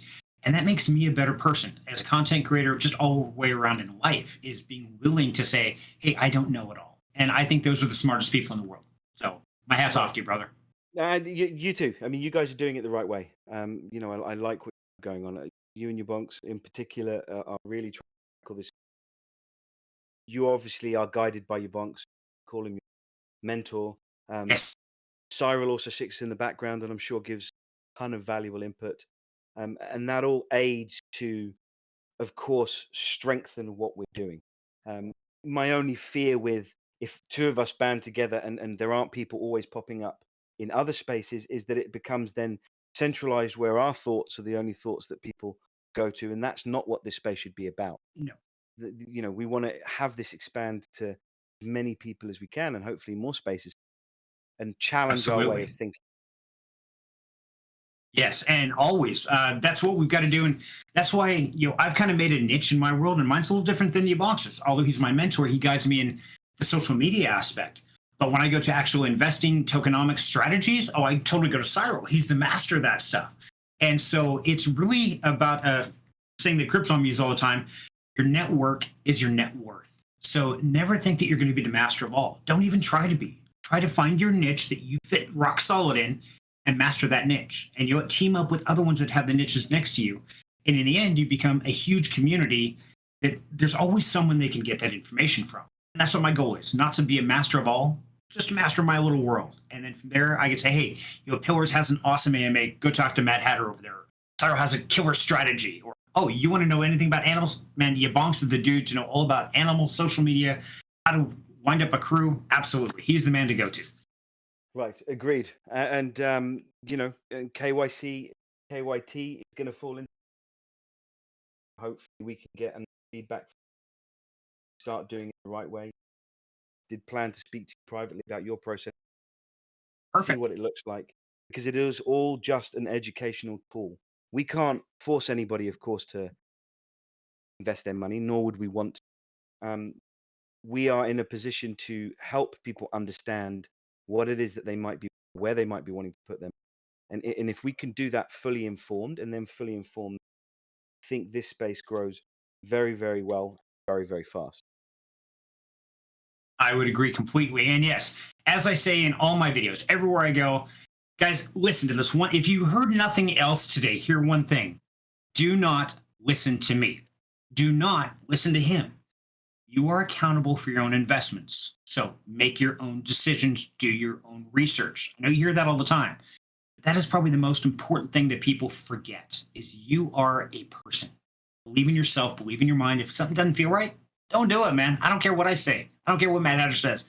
If your gut, spidey senses say no, don't. Real simple. Right. Agreed. And more often than not, I've ignored those spidey senses and I've been stung quite badly. Me too. Yeah, you're spot on with that. Do we have a winner for the last giveaway, or for the 2 giveaways that we're doing? One from the last. Yeah. Okay. So, yeah, I've just been waiting for a pause. We've been on a good roll here. So, okay. In 5, 4, 3, 1. Big money, no whammies. Big money, no whammies. Come on. Winner for the last NFT for the poker party possible mystery seat is Patrick A. Congratulations, Patrick. Okay, so like I said, take a screenshot of your YouTube watching this, your winner. Shoot me a DM to verify it's actually you, and I will send that over to you. And I will get the last one set up. In fact, I will do this right here while we're on screen. That way, because I know you're really dying to get out of here, I can tell. While like, you're doing that, are there any questions that you thought I was going to level at you? Is there now something? You're is there? I am. Yeah. Is there a bullet you were wanting to kind of dodge or throw back in my direction that I didn't? Yes. Okay. So the last giveaway is an NFT card for Bitfighter, guys. This new game coming out where it's kind of like a Street Fighter, but you're going to be winning Bitcoin. Really cool concept. I will send you one of those NFTs or the card pass to mint an NFT as soon as it goes live. So check it out. Hashtag Bitfighter. Put it in the chat right now, and we'll be doing that drawing momentarily. So, I had all kinds of questions, man. My brain's been racing for 2 days. I've been trying to prep for this and get ready for it. So one of them that kind of surprised me, knowing that you are a hard hitter and that you do like to go for the soft spot, is why didn't you ask me, why did I choose to team up and take Yabonks on as a mentor instead of somebody else like the Fud Farm or James Pelton or one of these other bigger content creators that have 50 or 60,000 followers? Why did I take somebody who some would consider a smaller content creator? Tell me, why didn't you? I want to know why you didn't ask me the question, man. Come on. I think you're good at this. Well, I suppose it's never really occurred to me that the why, because I know that you both have a very good relationship with each other, and I assume it's more down to a gelling of personality and discussion and enjoying each other's energy than it is over a calculated decision to go with one person. I don't think either of you are necessarily making just to further what you're doing within this space and make as possible. I think you both want to operate from the same kind of ethos. I think that ethos is to help people. I think that to be there, even if it's free. And I think you both just believe that if you keep doing what you're doing, it's going to come to you in the Well said. That's probably better than my answer, honestly, man. See, and this is why I was worried about this interview. Yeah, it's like we talked about earlier, is spidey senses. I always taught my children growing up is as you're going through life, don't listen to your head. It's going to argue one way. Don't listen to your heart. It's going to argue the other way. But if you listen really carefully, there's a little tiny voice inside you. It's a whisper. That's your soul.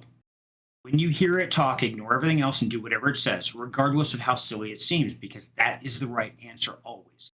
Brain will lie, your heart will lie, your soul will never lie to you.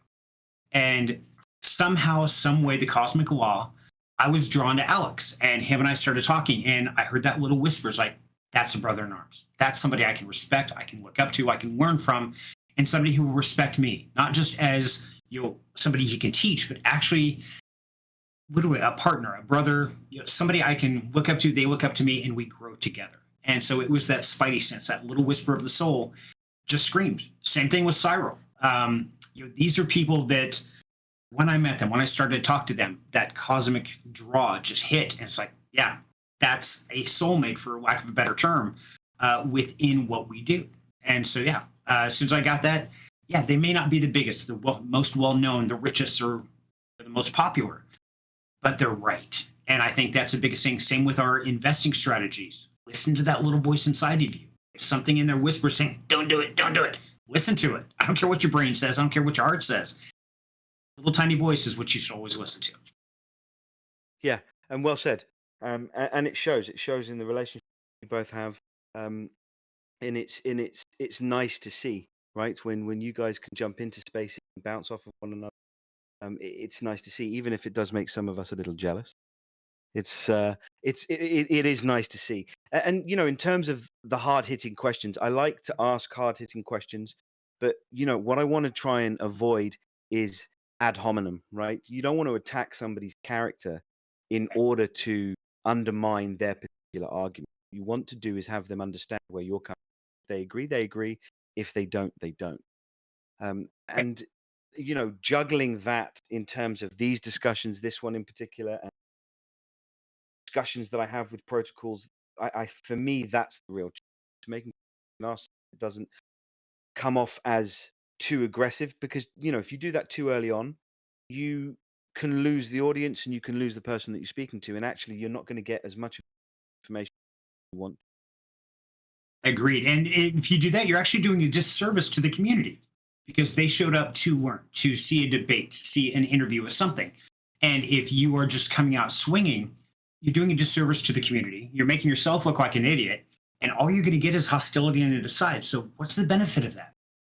I think on asking good, honest questions that require thought and have good pushback on both sides. And so just for the record, Matt, don't be jealous, brother, because you know what? I have definitely a connection with you as well, my man. And you are one that I respect and love you in what you do. And as far as an interviewer, you are probably the best out of everybody that I've ever heard or watched or listened to at just smoothly transitioning from topic to topic and rolling those questions in. I mean, man, I wish I had half your skill of it. You're amazing. And that, my hat's off, brother.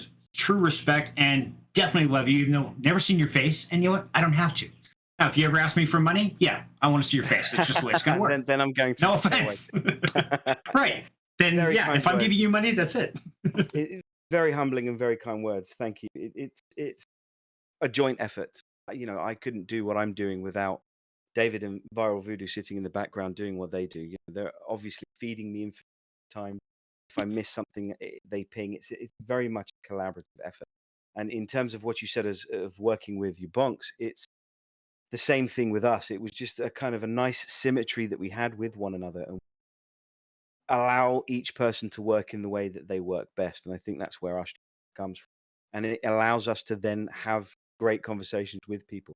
But again, not to circle it back to just us giving each other compliments, but you are ever improving in the Q&As and AMAs that you are hosting, and your presence on screen is ever. I mean, like we've already discussed at the top of this, look at the studio in the background, right? You're thinking about the visuals, you're thinking about delivery, you say you take notes. I mean, that's just somebody who's wanting to improve, and that's only a good thing. And that's all we can do is improve. But I do got to smack you once real quick, Matt, because you know what? Viral's docs to me, buddy. Huh, I've seen his face. So why haven't I seen yours, huh? Well, I tell you what, I'll think about it. How's that? Fair enough. Okay. I just had to throw that out there because, yes, I have seen Viral on screen him when I chatted. And yeah, it's just really funny. Did it change my perception? No, absolutely not in any way, shape, or form. I'm probably the least judgmental person on the planet that you're ever going to run into. And so it's just funny because it hasn't been a necessity. There's been that connection with us. And, I think once you have mutual respect for somebody, that comes over time. And I think all of this conversation goes back to the concept of time. The more time somebody's in a space, the more you can trust them, the more you can believe in their visions, their beliefs, things like that, the more you can believe in their opinions.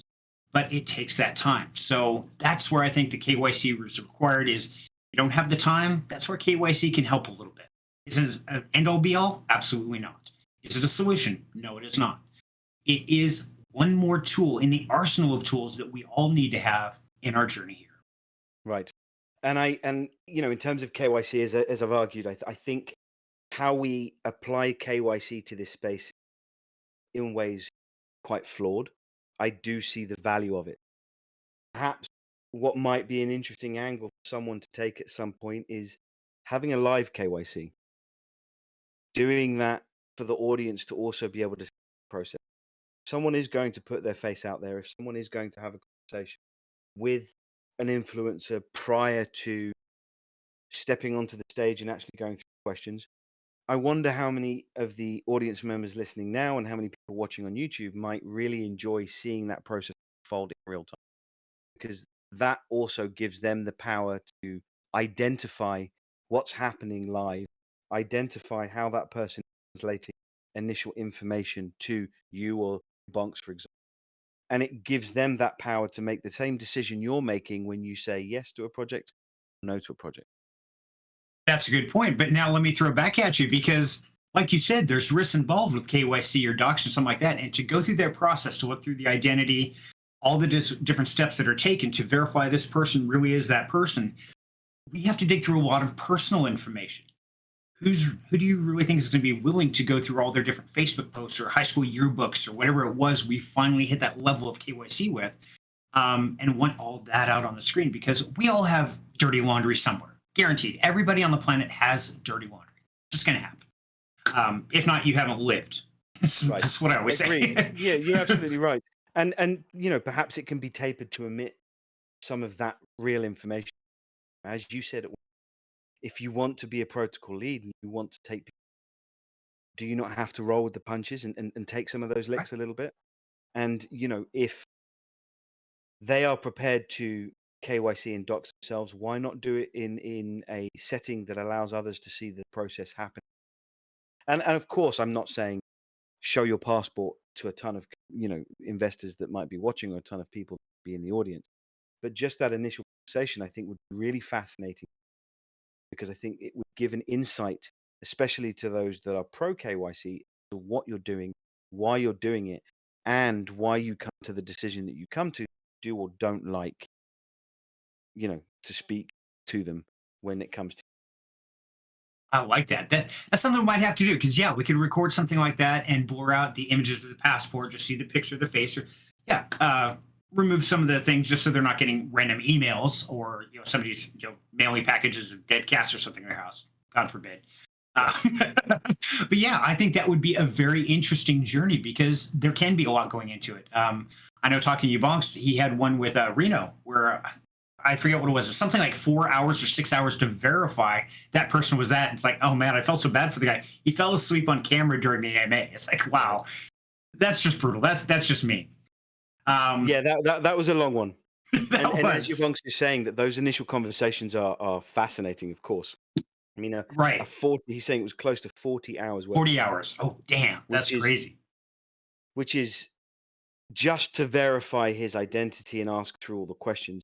I have my pushback on whether or not I think that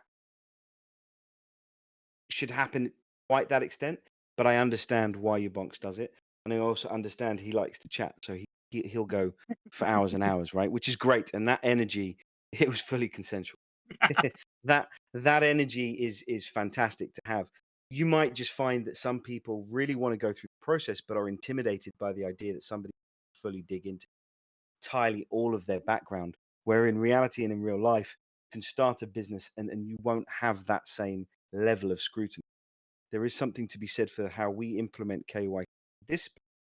We appear to want to scrutinize people at a far deeper level than we would in everyday life. Right. And we also want to scrutinize them more than we ever want ourselves scrutinized. We have no problem throwing rocks at other people. But when they start throwing rocks at us, we start freaking out. I mean, so that's why I always I put out the daily inspirations on my other YouTube channel, the daily inspirations. Have courage. Be kind. Be compassionate. Because we always forget every one of us lives in a glass house. So before you start throwing rocks at people, remember they're going to throw them back at you too. So prepared for it. Right. So one last question for you. Sure. And then I guess you have the draw to do, right? Somebody. Yes, we have the bit fighter. So you guys have just a couple minutes left. A last question for you. Where do you think the biggest failure of KYC in its current format that you use is? And then we've discussed all of its strengths, but in a roundabout way, what is the biggest pro for you? Biggest pro or con? That's two questions. Yeah, pick one first. Let's go for the negative and end on the positive. Okay. So the biggest flaw I see that I have with KYC and the doxing process I go through is that my hands are tied. I can't share it because I think in some instances, having that doxing aspect and knowing who these people are, and I'll give a great example, like Doc from Collective Finance and Chrome and Crypton. These are some amazing people. And I can't, on my end, share all the things I know about them, because if you guys knew half of what I knew, you'd be thoroughly impressed. I mean, it's like, you'd be like, oh my God, this is what they do. But there are certain areas that I'm not allowed to say that. So I think that is one of the weaknesses, is there's parts missing there. At the same, flip that coin over, same time, when somebody does dox to me and I get that spidey sense of, man, this guy's a scumbag, and I think this project's going to wreck, but I'm not going to go in and just throat punch him public. So I have the clause, I can give my honest opinion, but I'm not going to be attacking. I'm trying to be objective. So even if I think it's an absolute train wreck, you know what? I'm going to give you my honest opinion of what I feel on the data, not on my spidey instinct. So I'm kind of tied there as well. So there's goods and bads to that on both sides. And that's fair. And it is a difficult juggling act to not be over enthusiastic so that you seem like you are, because of the KYC process, fully endorsing something, because there is always going to be inherent risk. Right. And at the same time, you see someone who you quote unquote say is a scumbag. I guess it's, difficult to then not want to out that person as being a scumbag in your opinion, because you can then protect the investors, going down the wrong road. It is always going to be a juggling. And, that's why we want to take the approach that we're taking. It just to expand on the information go, in one fell swoop, a single NFT that gives you that vital bit of information, extra information that, traditional KYC cannot offer. And it then just fully gives you, or not fully, it gives you far more information than you get, and more informed. What is your hard-earned?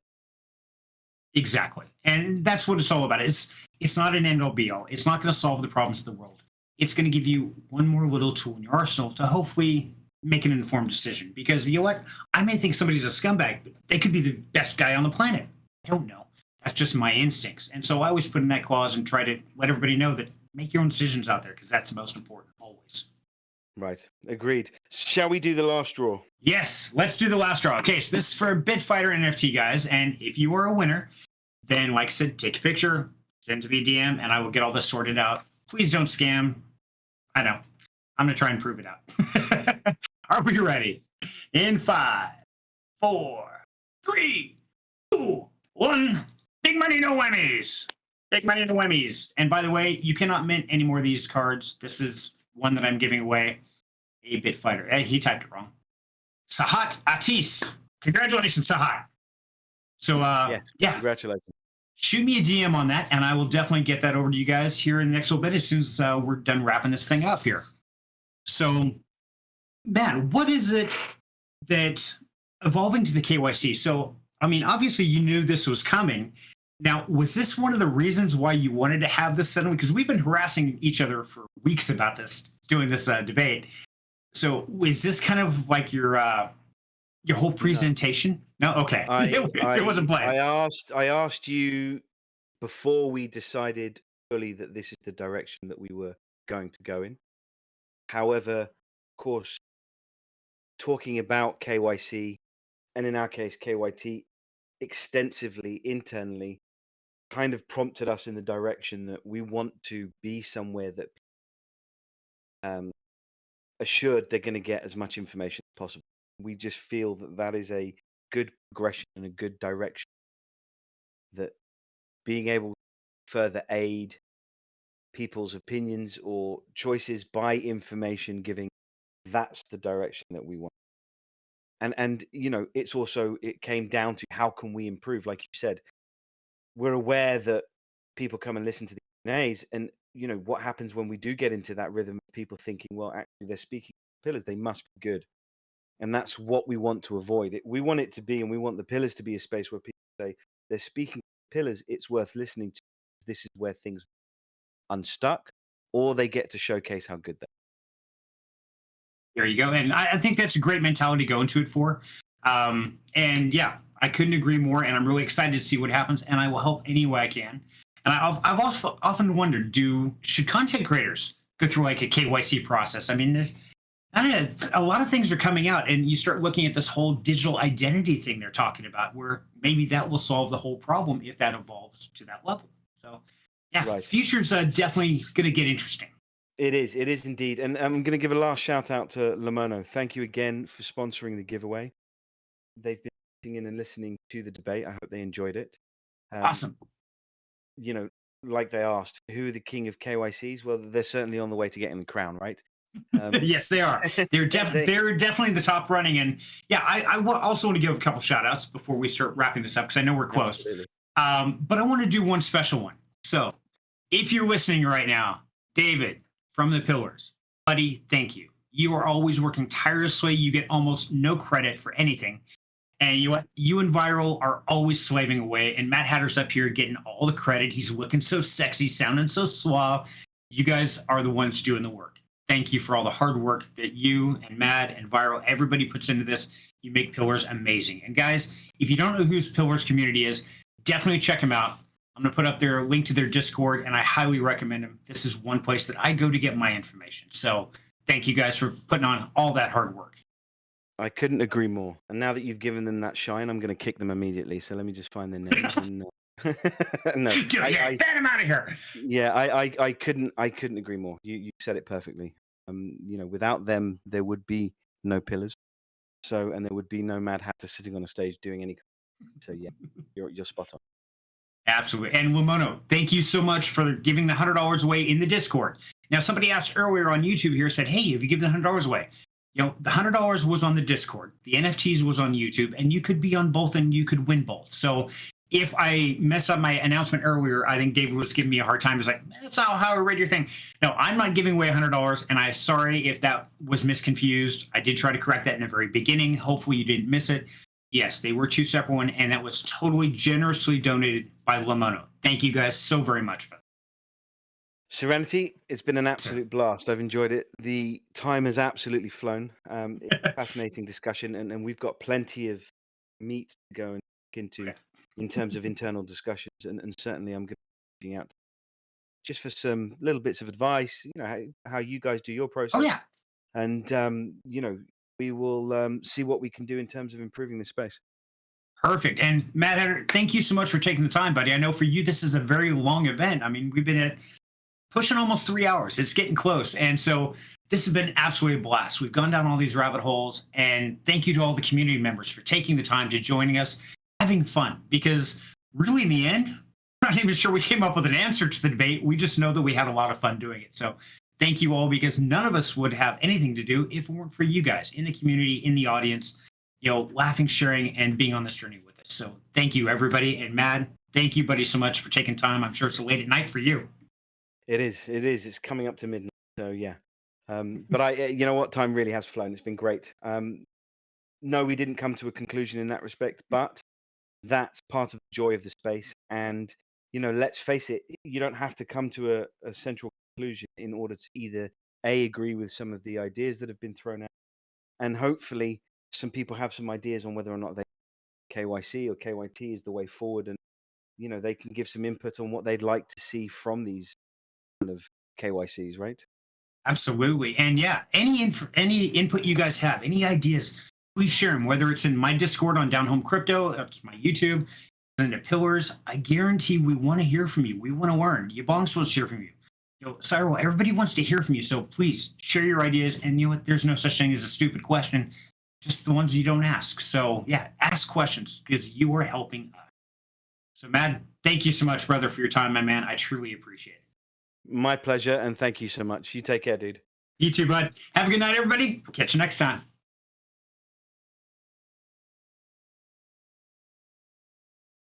Okay.